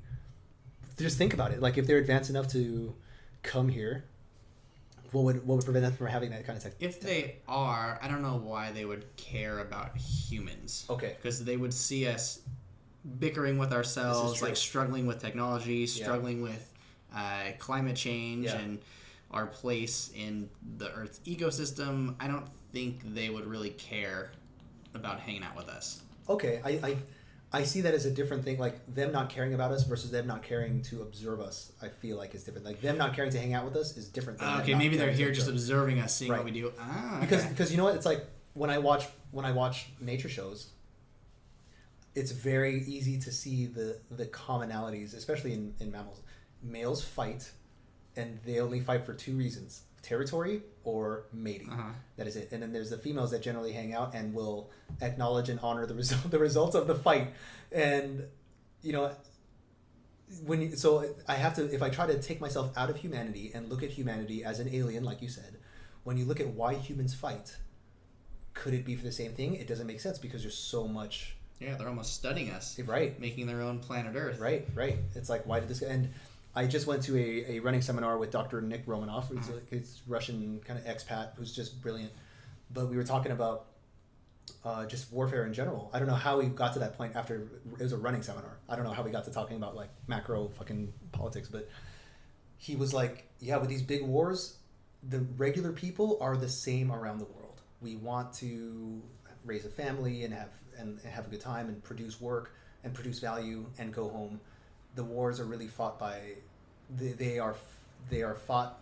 The only ones who want wars are the ones that are like way up, the and powerful few. Exactly, yeah, and they are fought by that. And so I was like, okay, yeah, and I have to wonder if we are looked upon and observed by intelligent civilizations, if they are thinking the same thing. It's like, yeah, it's easy to see that male mammals fight for essentially one of two reasons. It doesn't mean it doesn't exist. Like there are some rare mammals who fight for sport, or who kill for sport, but that's the exception to the rule, you know. And so, but when you look, you know, it's like when you look at humans and look at how we've like come and gone and how we've interacted with each other, it is very much to study humanity is to study warfare. Yeah, I think, and so more so than, I hate to say it, man, like more so than trade, more so than economics. And it's like, what would I think as a superior in tech and superior in intellect, and maybe I don't know, maybe superior in biology? I feel like that's a contradiction, but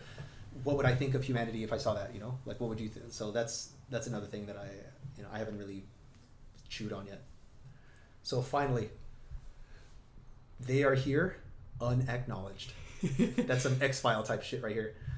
A significant fraction of the population believes that at least some UFOs are spacecraft piloted by aliens. I don't know if I should stop reading at this point or if we should just go on, but while most of these are unrecognized or mistaken interpretations of mundane phenomena, there are those that remain puzzling even after investigation. This is true. The consensus scientific view is that although they may be unexplained, they do not rise to the level of convincing evidence. Yes. Similarly, it is theoretically possible that city groups are not reporting positive detections, or governments have been blocking signals or suppressing publication. This response might be attributed to security or economic interest from the potential use of advanced extraterrestrial tech. It has been suggested that the detection of extraterrestrial radio signal or tech could well be the most highly secretive information that exists. Claims that this has already happened or are common in the popular press, but the scientists involved report the opposite experience. The press becomes informed and interested in a potential detection even before a signal can be confirmed. That is also true. So, yeah, there you go. There's the Fermi Paradox. So some conspiracy theories. Oh my God, yeah. So having just read this, and given that you are about to embark on your astrophysics journey, which is exciting as hell, what would your ideal, paint this picture, right? What would the next 5 to 10 years be ideally for the study of astrophysics in general, and for you, Jason Rothenberg, in particular? That's a big one. Yeah, go for it, man. Next 5 years. I think there's a lot that we could get into. Mm-hmm. One of the main things that I think of is just within the last year, we detected gravity waves for the first time. Okay, can you explain that to a like fucking Neanderthal? Yeah, so okay, you know how like light travels in waves? Yes. Right? We've recently discovered that gravity travels the same way. That is crazy. We've thought that for a while. We haven't been able to observe it.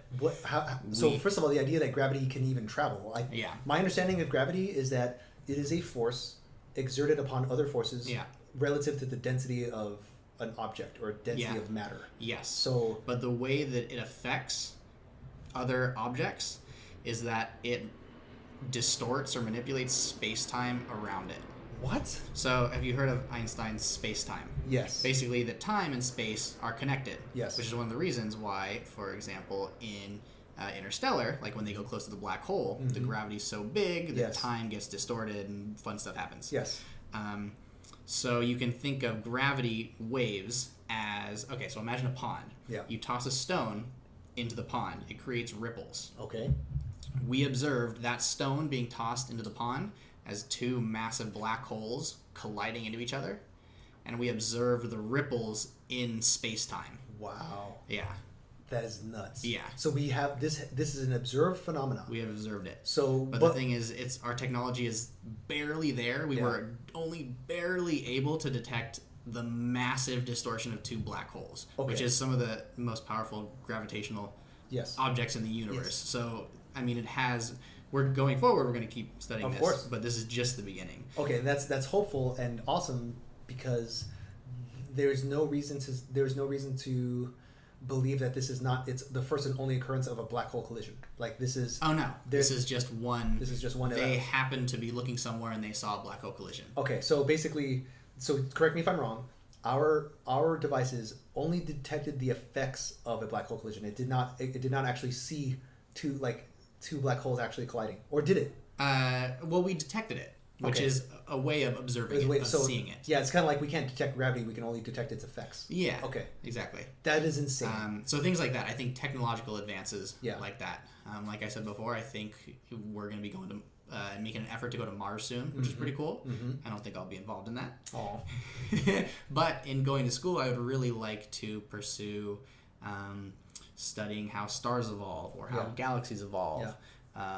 Some of the fun things that we don't know. Like one of the big things in astrophysics is how gravity breaks down when it meets the microscopic, when it meets quantum mechanics. Okay, so for example, it is very hard to apply gravity to like electrons rotating around neutrons. Well, no. So those would be different forces. Like electrons are attracted to protons because of electromagnetism. Because positive and negative charges. Gotcha. So, for example, like a black hole, gravity is the defining factor around it because it's so dense, right? Yes. But inside the black hole, whatever happens there is going to be dictated by quantum mechanics. Oh. We don't know what happens like at the border when gravity meets quantum mechanics. Which it should work out mathematically. Yeah. Einstein kind of bridged that gap between Newtonian mechanics and what happens outside that. Things at the speed of light, things that have gravity. Right. And he wrote equations that fit both of them together. Okay. The next big step would be fitting gravity and quantum mechanics. Okay, so here's the thing. Like what was the name of space-time relative to gravity? Like, what is that? Is that called relativity? That would be special relativity. Special relativity. Okay, so I remember as a child, as like a 5 or 6 year old, I understood that concept perfectly. In that, the further away from Earth you are, the time doesn't apply to you the way it applied to you on Earth. I understood that as a child more than now as an adult. Like as an adult, I have to fucking think about it. Yeah, especially because you've been around longer, so you have more understanding of what time is like for us. Okay, that makes sense. But time is not the same for everyone. Right. And so that when you say time is not the same for everyone, does that mean everyone on Earth, or does that mean like everyone? That means everyone moving at different speeds. Yeah. So the faster you're moving, the closer you are to the speed of light. Okay. The slower your time goes. Interesting. Versus someone who's observing that. Dude. And I mean, Einstein predicted it, and we've observed this even just by, we have to account for it in satellites that are further from the Earth. So like GPS satellites every so often have to account for the time. Way. Yeah. And we've been able to do experiments with like atomic clocks where you put one on a plane, one on Earth. Yeah. They go around. Yeah. The one on the plane is slower. Less time has moved than... That is insane. Yeah. That is insane. It's as if I'm hearing that for the first time, even though I kind of intuitively already know that that's true. Yeah, so it's pretty cool. The implications of that. So that means people who volunteer for space travel or on long space travels, time passes for them more slowly than Earth people, assuming that they're traveling at a faster speed. Yes. The speeds that we travel are, nanoseconds. Sure. Really small. Yeah. But the closer and closer you go to the speed of light, the bigger those time differences get. Dude. So that's... Yeah. So a lot of those are like technologies or advances that are coming. We still don't know what like dark matter and dark energy are. Yeah. Which are two really fun things that will probably be investigated. Okay, I do want to figure it out. I want to ask you that, but before we get to there, there is another thing I want to touch on that in my head makes sense, but I want to know from an insider's view. Okay. the development of AI, the development of artificial intelligence, I think we're on the brink of that as well. Just from like, you know, how Facebook kind of developed something and it started talking to like one AI program or one program started communicating with another program and it developed its own language because the English language was redundant. It was so funny to me. But because the programmers didn't understand what the programs were saying to each other, they fucking shut it down. Mm-hmm. And the fact that they shut it down is not important. What's important is that this shit was real and it happened. And so there's nothing to prevent it from happening further. And so I think instead of focusing on preventing AI from happening, I think it's more to our benefit to accept that we are on our way to developing AI. What do you see as AI's role in the future of space travel? Oh yeah, that's gonna be the next step in evolution, I think, because we've kind of taken control of our own evolution. Yeah. We're moving faster than we're going to evolve biologically. Yeah. It's now, can we create AI that will live beyond us and like we'll live through it. Okay. So right now we're sending out all kinds of spacecrafts, you know, not manned or anything, but just to observe the universe and stuff. It would actually be pretty easy to get to Mars with just computers. Yes. Right now, we're kind of taking that step to say, oh, well, human life is more important, so let's kind of send them there. Yeah. But as technology gets better, I mean, obviously, AI, it doesn't have the risk of losing human life. Yes. Once we get to a certain point, it will have the same functions. Mm-hmm. It'll be able to perform just as well as we can. It'll live longer than us. Yeah. So I think it's naturally kind of the next step in our technical evolution. Okay, yeah, because I'm thinking there can be no space travel to start without the beta tests. Right? Yeah. And so I'm just guessing first, obviously computers, then animals, but then after animals, what would it be? Humans. So it's like would AI or artificial intelligence or maybe even robots, would those be the stand-ins for humans? Oh yeah, and once we get, like you asked about getting beyond our solar system. Yes. Once we get beyond that, the time travel for getting anywhere is going to take longer than a human life. Yes. And at that point, we almost have to move to AI. Wow.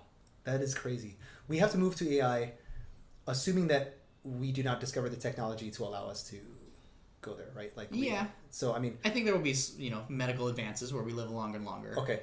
But at some point, it just might not make any sense to send a human. Right. Or, for example, sending humans to Mars, they're probably not coming back. Yeah, that's true. They're probably going to start you know, a little colony there and do some experiments and hang out there. They have to go with that full understanding, that full transparency. Yeah. Which is, I'm sure tons of people would want to. Right. It's almost the next generation of exploring. Kind of like that Carl Sagan quote in the very beginning. I love that quote. Like, I love that quote. I'm actually going to, I want to like read it again. Close with it. Yeah, close with it. But like, it reminds me of,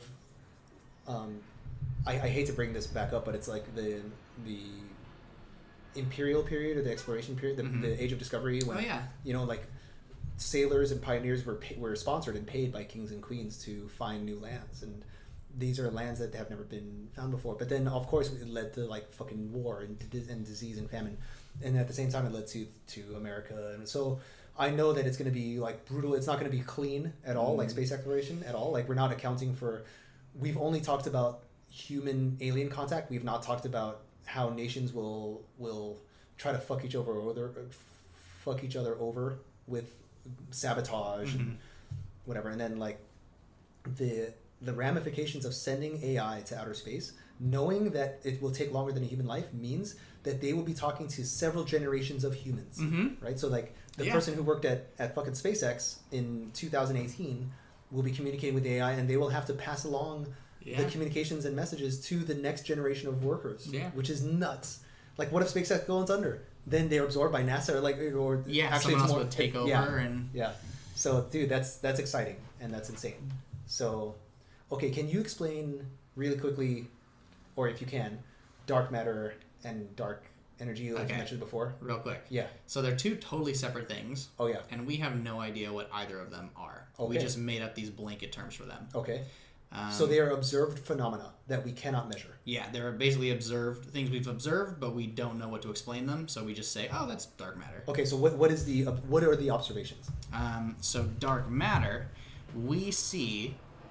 So the best example is Have you seen a galaxy before? Looks like a big, fun spiral. Yes. Like if you want, you can Google Yep. the Milky Way, see what one looks like. Okay. These big spiral arms rotate around the center.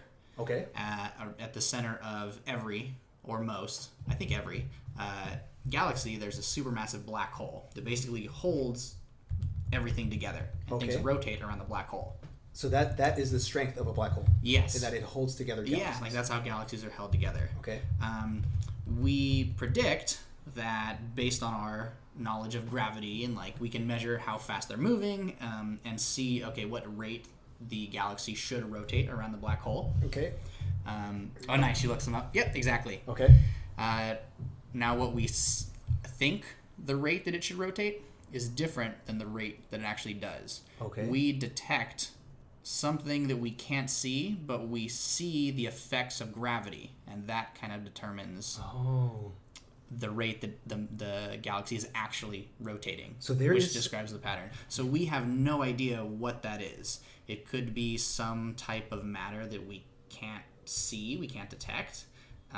It could be, I don't know, maybe influence from another, like a next door universe that we're feeling the effects of its gravity, but we don't see anything there. We have no idea what it is.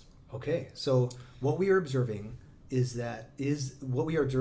gravity, but gravity born from we don't see where we have no idea. Okay. Exactly. And the blanket term we have given to the thing that is creating the gravity is dark matter. Yes. Okay. So it could be like some matter that we can't see. Could be dark objects. Okay.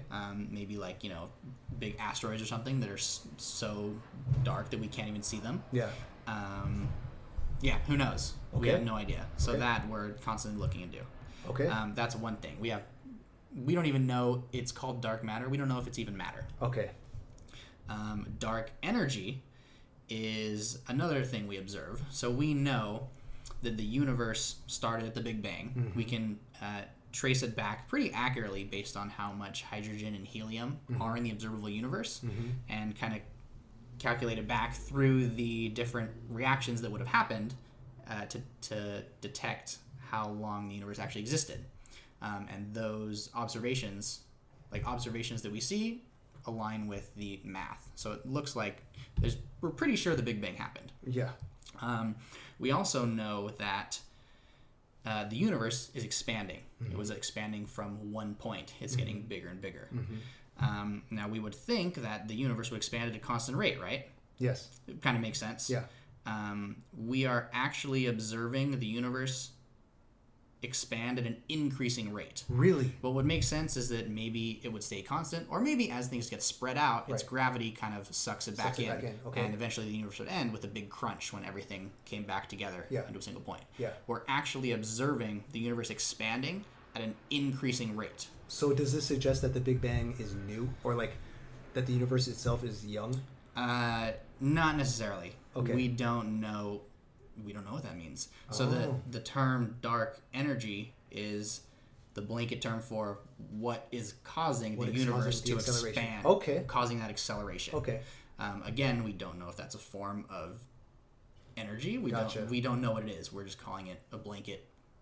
Gotcha. Dark energy. Yes, because the first place my mind went when you said that it could be assumed that the universe expands at a constant rate, which kind of makes sense. It does make sense in a vacuum. Yeah. But then if the Big Bang happened and it's expanding at an accelerated rate, I think in my simplistic viewpoint, it's either it's new, so it's still on its acceleration phase instead of slow down phase, or other forces are pulling it out. It could be, it could be either of those. So, and we don't know. Or the dark energy. So that's in a nutshell, those two things. So that was all. I brought all those up because I don't know exactly what I want to do. Yes. But I just know, all of those sound really fun to me, and I just want to study as much as I can. I love it. I love it. So what would the career of a astrophysicist look like? Because I don't know any. Hi, my name's Zeb. I'm a personal trainer. Yeah. And I'm a physical. And hi, I'm an accountant. It's very rare for me to be like, hey, it's a. Okay. It's very rare to be like, oh, hi, my name's Jason. I'm an astrophysicist. So what is the day-to-day life of a astrophysicist? So from what I've seen, it looks like there's kind of two paths. There's one sticking with academia, Yep. and being a professor, doing research, teaching, which sounds fun. You could also take that degree and go into the private sector. Ooh. So yeah, do fun things Like go to SpaceX? Yeah, exactly. Aerospace, do all kinds of fun. What do you think? Private things. What do you think of? Oh, I can imagine. Yeah, and I'm sure that will translate too, because you end up using a lot of programming, to make simulations and do stuff. Yeah. Analyze data. So I'm sure that could push you into like business or something. Yeah. So, but it seems like the main are either stick with universities, do research, or go private. Okay, makes sense. I can see you doing either. Yeah. To be honest, I think you'll be happy as long as you get to nerd out on. Yes, I think so, and as long as I constantly learn and awesome, push myself. Okay, so just really quickly, let's take a break from astrophysics. Okay. And go into another realm, which I think is super fun and quite pertinent. I think I'm just going to take a chance and out you as a Dungeons and Dragons player. That's okay. Good, because I wasn't sure actually if you'd be okay with that. No, that's fine. I also have played a fair amount of D&D in my day, but to be honest, it was only a few sessions, but each session was like 8 hours long. So yep. People who are listening, if you don't know what Dungeons and Dragons are, I'm not sure this is the podcast for you. I'm kidding. It's a board game that's been around for a very long time. The reason why I want to bring it up has nothing to do with the gameplay itself or how fun it is. I just want to describe what it is, and I want to see how, if you recognize how eerily similar the base and gained skills are as a person grows in the game. Here's what I mean. Dungeons and Dragons is a world that has humans and elves and like orcs and half orcs and whatever, and you start off with like a base set of it's kind of like the 10 general physical skills like strength and speed and reflex and will, and I don't even know if it's like ambition. Each game is different, but and those numbers and those base sets increase or decrease depending on on the experience and action gained through the game, right? And level up. Exactly, yeah. And so it's kind of like you start with a base thing, but then also there's your armor and there's your weapons, and it has to take into account your actions. So it almost felt like, as I was first playing, no stone was left unturned as far as the development of this character.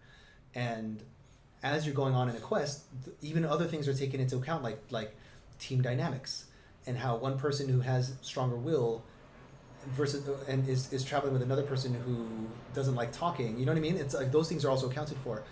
And I remember when each party, a party just means a group of people on a quest where there's an objective to be like geared towards. Everyone has different abilities, but then there is the leader of the party, and how the leader usually isn't the best at anything. Like he can't out-scout the scout, and he can't out-fight the knight, and he can't out-brute strength the orc, and he can't out-spell the wizard. But the presence of the leader essentially raises everyone's like base base strength and willpower, and I think desire to quit or something like that. Like that gets lowered, but he basically makes everyone better just by his sheer presence. But if the leader were taken out, everyone would just kind of be in disarray. I thought that was fucking brilliant, and I think that it was such a reflection of real life. And I remember giving this podcast once, or just describing, as a child, I always wanted to grow up to be.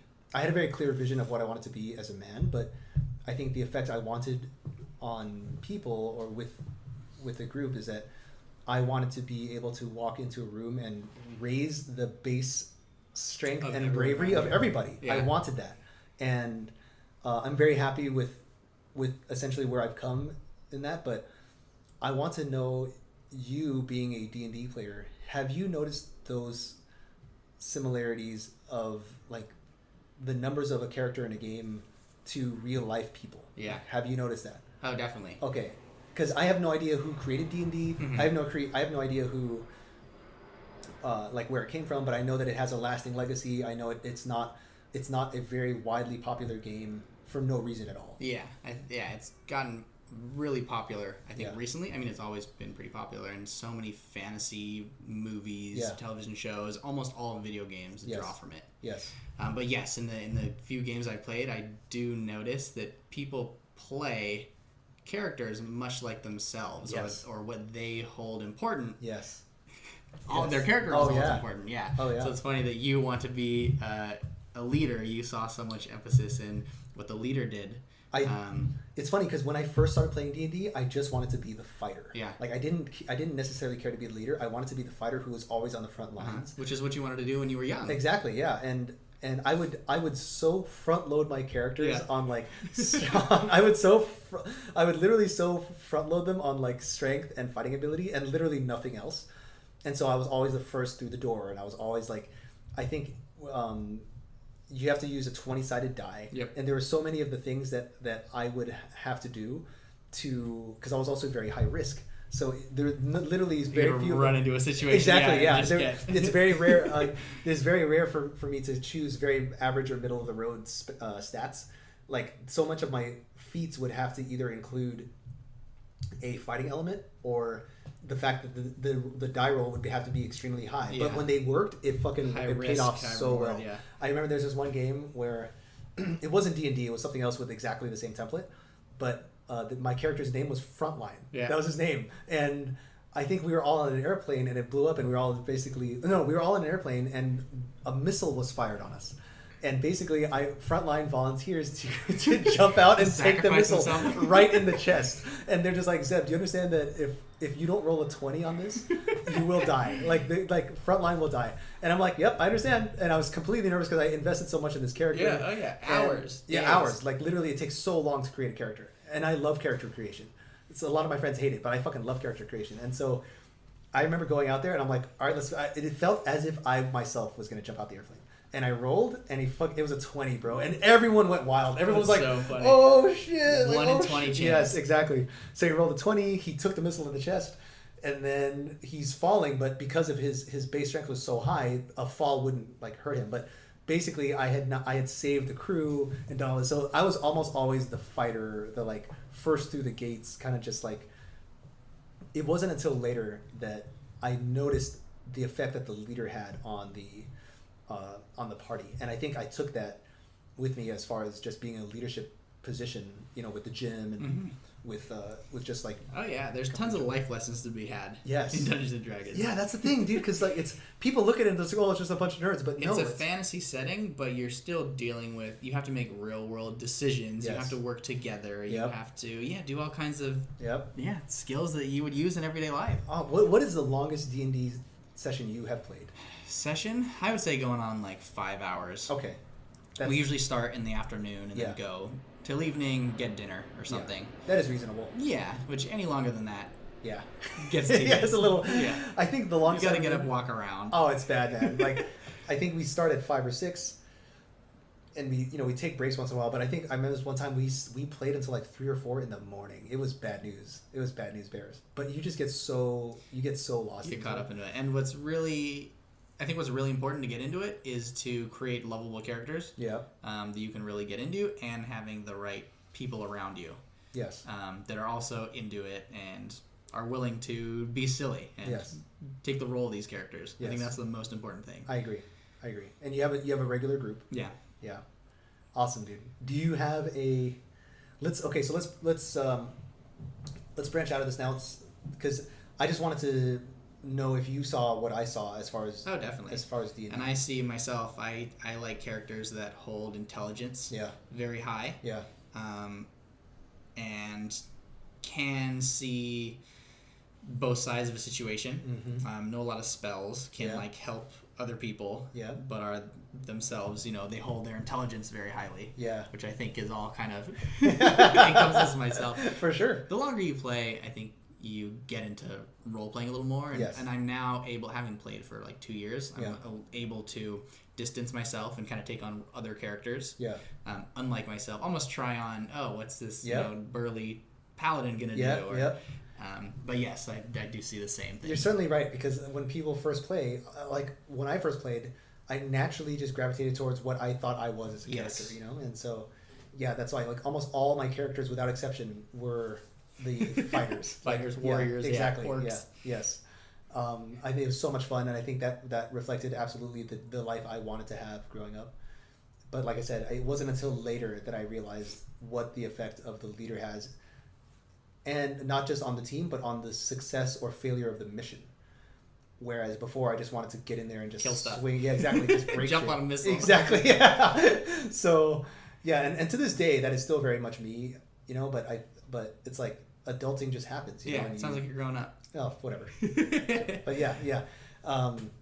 It's like you learn to take on responsibilities, and you realize like the consequences of your actions are no longer your own. Like there's other people that have to deal with things that you say and things that you do and decisions you make. Yeah. So I think that can probably delineate the separation between adulthood or like adulting versus not adulting. Yeah. For the longest time, I was scared of becoming an adult. Yeah. And I've only recently realized that you can always kind of grow. Yes. Towards adulthood, but you can always keep a little bit of that imagination and. Yeah. I feel like always have a childlike sense of wonder. Yeah. Always have, and I'm the least qualified person to say this. I'm just saying like out of observation, but I read somewhere once where children can teach us three things. Is like number one, always fight tirelessly for what you want. Number two, always see the like good and the possible and the good in everything. And there's like I forgot what the third one it was, but yeah, it's I don't ever want to lose, like that Einstein-like sense of just wonder. Yeah. And I actually wanted to talk about that too because Einstein had this thing where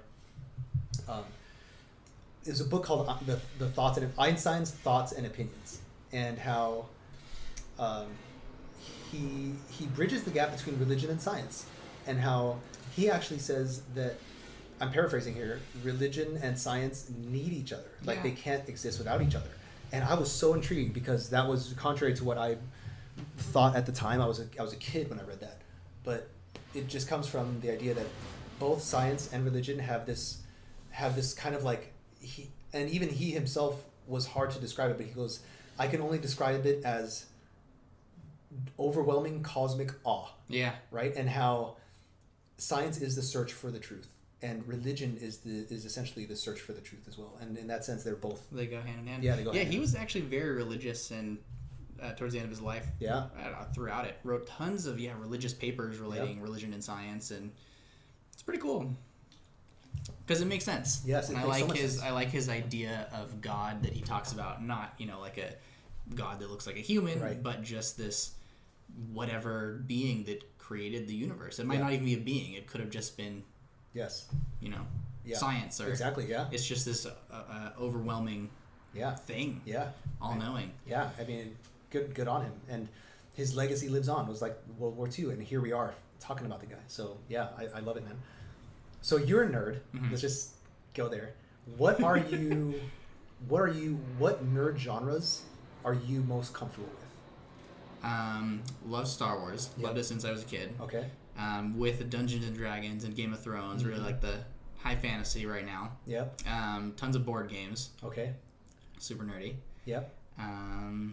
Those are the big ones right now, I think. What? Like sci-fi. Okay. Do you like Lord of the Rings? I do. Okay. I tried reading it again. Yeah. And I had a hard time getting into it. The English is really... I love The Hobbit. Okay. I could read that over and over and over. Yes. It's just such a fun adventure. It's quick. Yeah. But I tried to get Lord of the Rings. Yeah. Fellowship of the Ring again. Yeah. And I got 100 pages in. I was like, oh, this is like torture. Yeah. No one will be mad at you for saying that. I want to read it again though, because I read it as a kid and loved it. Did you? Because Fellowship of the Ring, to me, was like pulling teeth.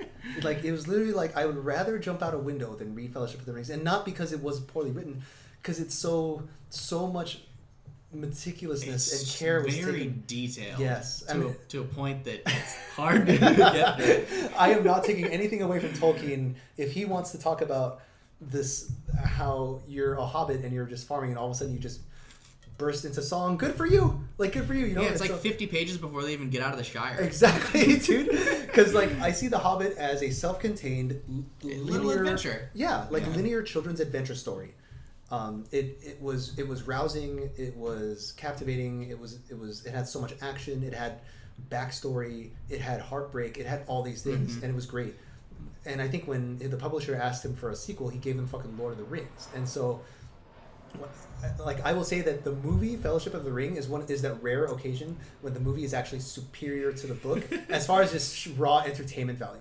Because I remember in Fellowship of the Ring 1, the only exciting parts of that book was when they were in Moria and the Council of Elrond. That is it. Yeah. And so... And see, I'm not there yet. Oh, okay. So, yeah. I mean, dude, it's like... just... Yeah, but I will say this. Two Towers from beginning to end. Two Towers, the book, from beginning to end, non-stop action. And I think by then you're invested in the characters. Yes. Like, I think one of the reasons Fellowship is so slow is because he's setting up so much. Yes. Yeah. And that is important. I get that. But like I'm just hang tight, dude, because Two Towers into like the from beginning to end, the Two Towers was nonstop action, and it's so brilliant how he split it. How he split it up because the Fellowship, breaks at the end. So yeah, it's so brilliant how that happened. And then the Return of the King is so good. It wraps up so well. It's like the perfect wrap because with Two Towers it's just nonstop action, but with Return of the King, it is a little kind of crazy. It's like slow in the beginning, but the movie order is different than the actual book order, and so the Return of the King essentially has a promise of an extraordinarily large and costly battle, and the Return of the King, and it delivers on both. Yeah, and I think Shelob shows you the aftermath. Exactly, shows you the aftermath. It has the appendices. Shelob, the ginormous fucking spider, happens in Return of the King, the book. I'm sorry, it happens in Two Towers. It happens in the Two Towers book. So I think that made the Two Towers even more like compelling because I feel like the Two Towers movie, as good as it was not as compelling as Two Towers the book. Two big events happen in the book that they do not put in the actual movie. They put it in part 1 and part 3. So, but just rest assured, bro, like Two Towers is good. Just I'm working on it. I'm still getting through that. Yeah. So, okay, so can you name, since you're comfortable with it, can you name your favorite Star Wars films in like your top order from best to worst? Oh. Taking into like you have seen The Last Jedi. Yeah. Right. So, can you name your favorite Star Wars? The original 3. Okay. I think Empire is my favorite. Yep. Then Return of the Jedi. Okay. Then New Hope. And then New Hope. Okay. So it is still the original 3. Yeah. Okay. Though they have a sense of nostalgia, something that I don't know, movies today just don't have. I don't know, the dialogue. Yeah. I feel like the character development. Today movies just focus on action and they're in your face and I don't know, the last few Star Wars I felt had been pretty good too. Okay. I would say The Last Jedi.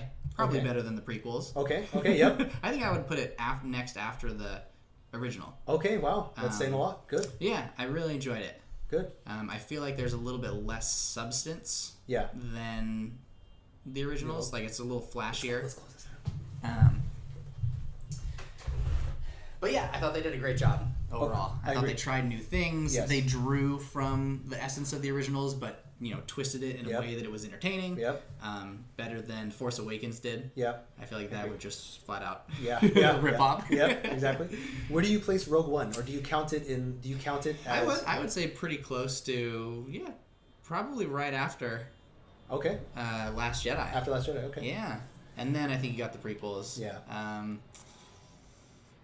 I don't know. I guess Phantom Menace. Yeah. Really? So you would place Phantom Menace above Attack of the Clones and Revenge? I like the battle scene in Attack of the Clones, the big fun Coliseum. Pretty much the last 45 minutes. The rest of the movie, terrible. I know, yes. So I think that's bottom of the barrel. And everyone makes fun of me for saying, I'm like, but I really like the action scene in it. Sure, yeah. You know what? I say that I think George Lucas, no one can do what he did. Like, you can't take Irvin Kershner or Spielberg or Rian Johnson or JJ and have them fucking create the Star Wars universe. Like no one can do what he did. So he certainly still, the legacy and the universe still belong to him.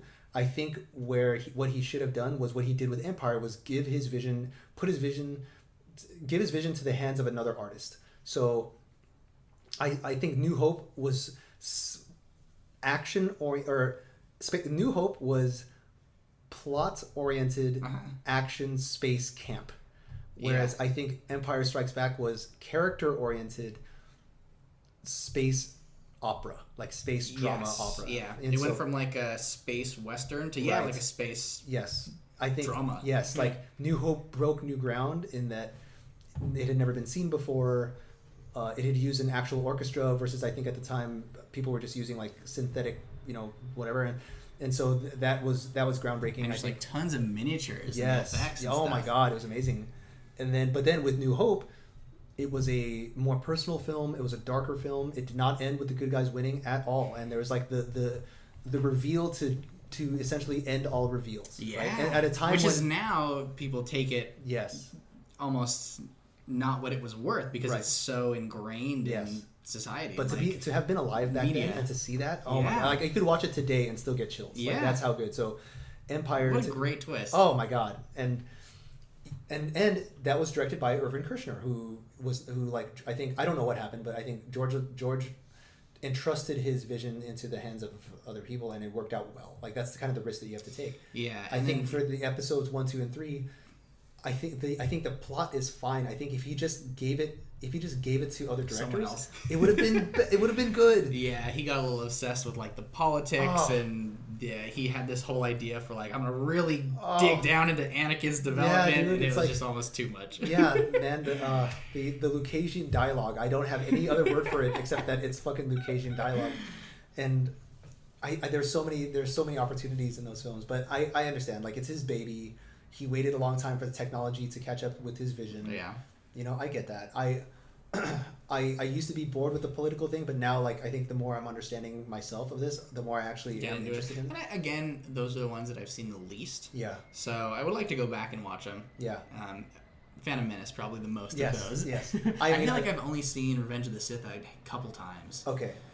I mean, I think Revenge of the Sith, for all its flaws, I can forgive it just because of all the shit that happened in it, But yeah, for myself, Empire is the best. Yeah. I agree. I feel like New Hope is so special in my heart and Yeah. in the hearts of so many. That should come next. I like New Hope should come next, but here's what I'm gonna say: Empire is first. I actually think Rogue One is a masterfully crafted film. If you just watch Rogue One by itself, it is a masterfully crafted fucking film. It is a small unit, Suicide Squad type, militaristic documentary almost type film that happens to take place within the Star Wars universe, and it happens to be the mission that acquires the battle plans. So it's so important and it's so bittersweet. Yeah. And it was just a very well made movie. I don't know if you saw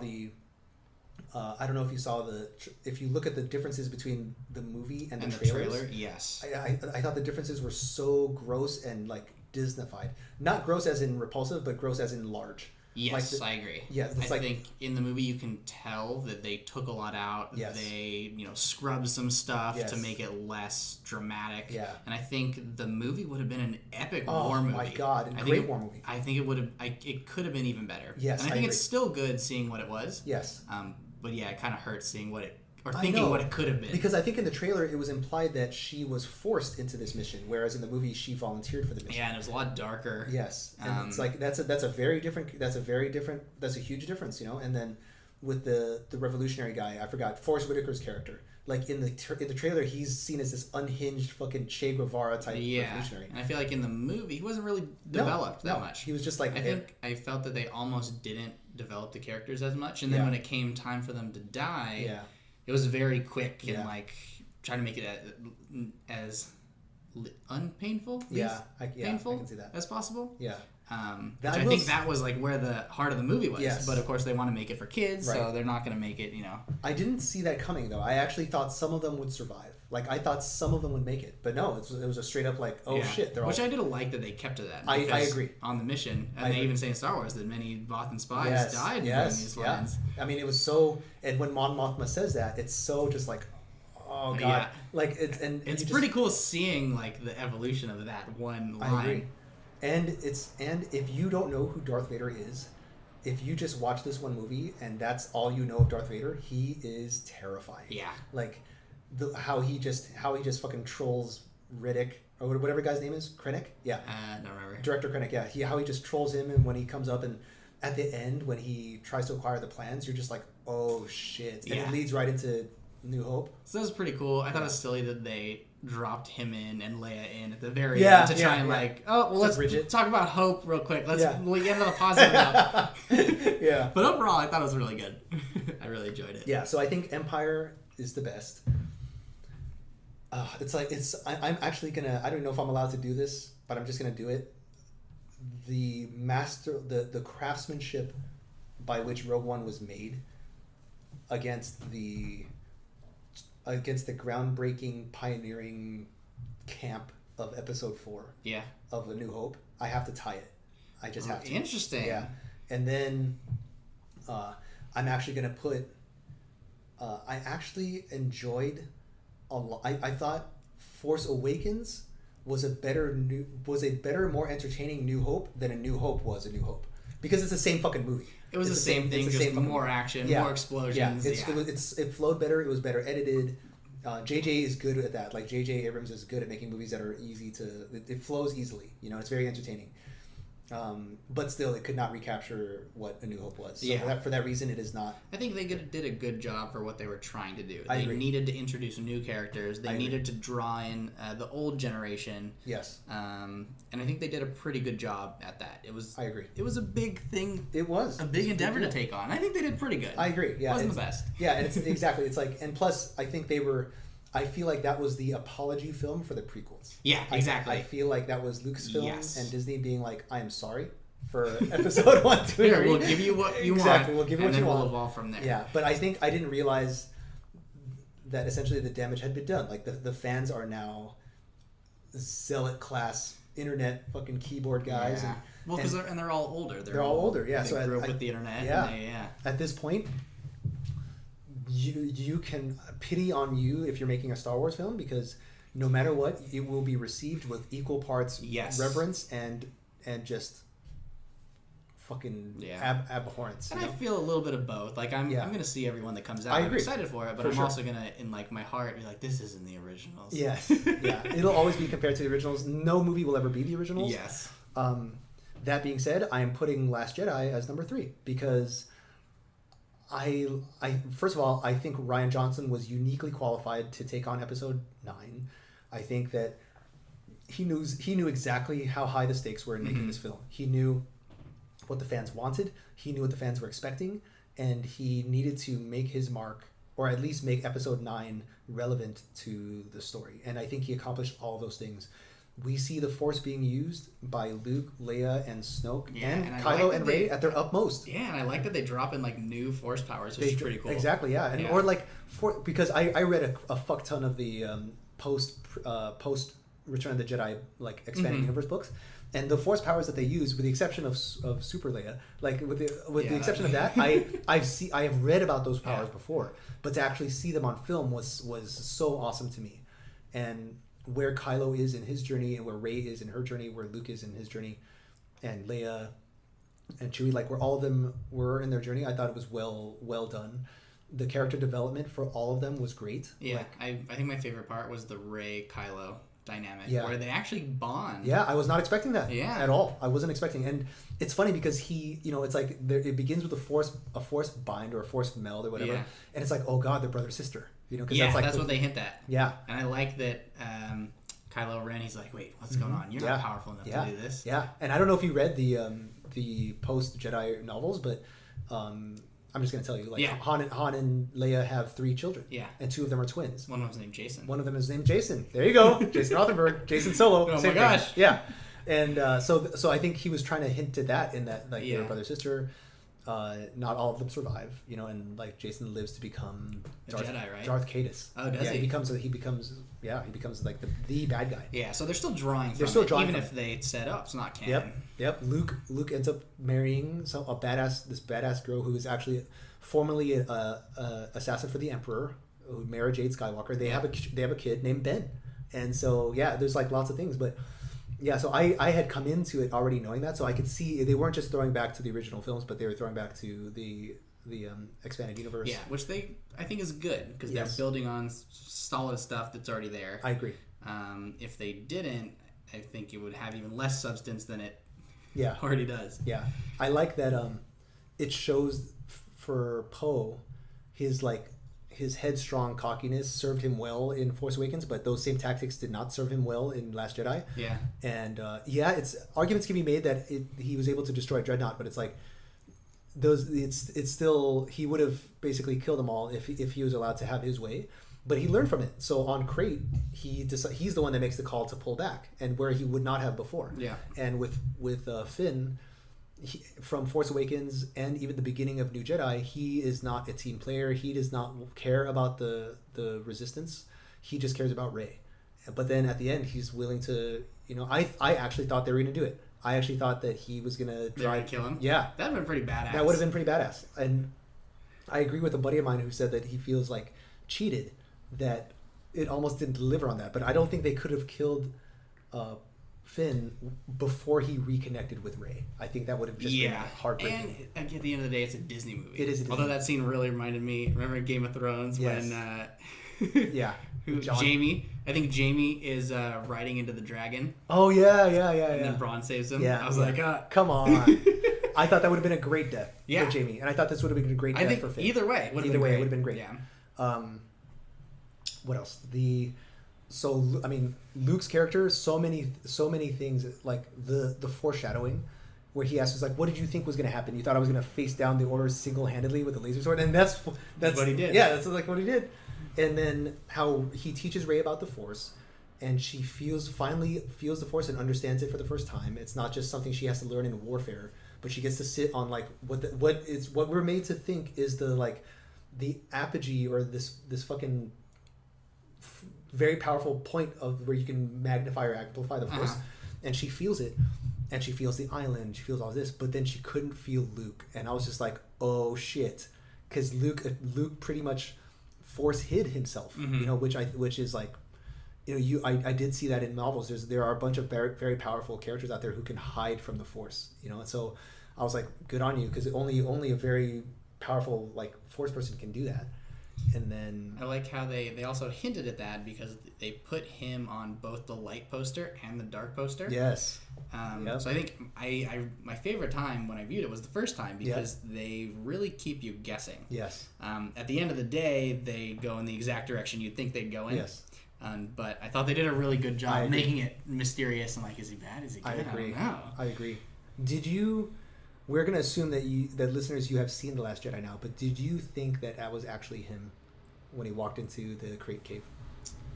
Actually, Luke? Mm-hmm. Oh, yeah, I did. Okay, me too. Yeah. I thought it was actually him. And I thought it was great. I thought, he's going to sacrifice himself. Yep. He's doing what he was frightened to do, yes, but knows is the right thing. And the last thing he can do is an old man. Yes.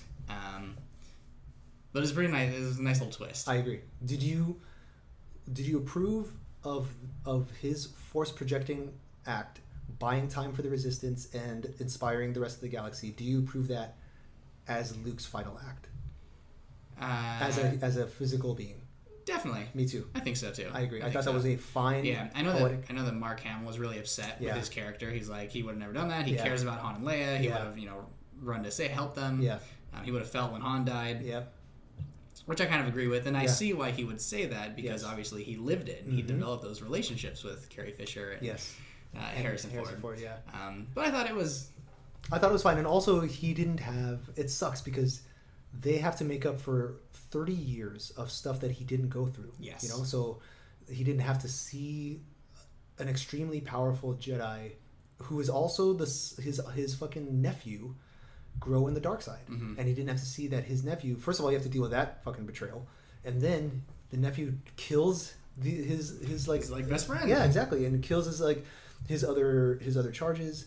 So we find Luke almost in a very similar position as Yoda was in Empire. He was hiding, but I can see the argument where Yoda was watching Luke from afar, and he wanted to train Luke, whereas Luke does not want to train Rey. And so yeah, I get that. But as far as his final act and the fact that that in the end he saw the two suns and it kind of completes the hero's journey, I thought that was great. I liked all the nods they had to the originals. Yes, I agree. But it wasn't as in your face as Force Awakens, which was it's a Death Star, right, but it's bigger. Yes, yeah. Oh my god. Well, this was subtle, the suns. Yeah. I thought it was very cerebral and very nuanced and very Yes. emotional. Yeah. Like even I can actually forgive Super Leia because of you have no idea. You have no idea like who you have no idea the training that she's put in, you know. So yeah, man, it was awesome. But I thought it was really good. yeah. Yeah. Okay. All right. Well, we got to wrap it up. Jason, this has been awesome. Would you do this again? Oh, definitely. It's fun. If people want to talk to you about astrophysics, how can they reach you? So you can check me out on Facebook. My name's Jason Rothenberg. Okay. Instagram @jrothenbro. Okay. Yeah. That's it. All right. Cool. That'd be good. Let's end it with this again. We began as wanderers, and we are wanderers still. We have lingered long enough on the shores of the cosmic ocean. We are ready at last to set sail for the stars. By the man, Carl Sagan. All right. Thanks a lot, man. Yeah. Thanks, Seth. Talk to you next time.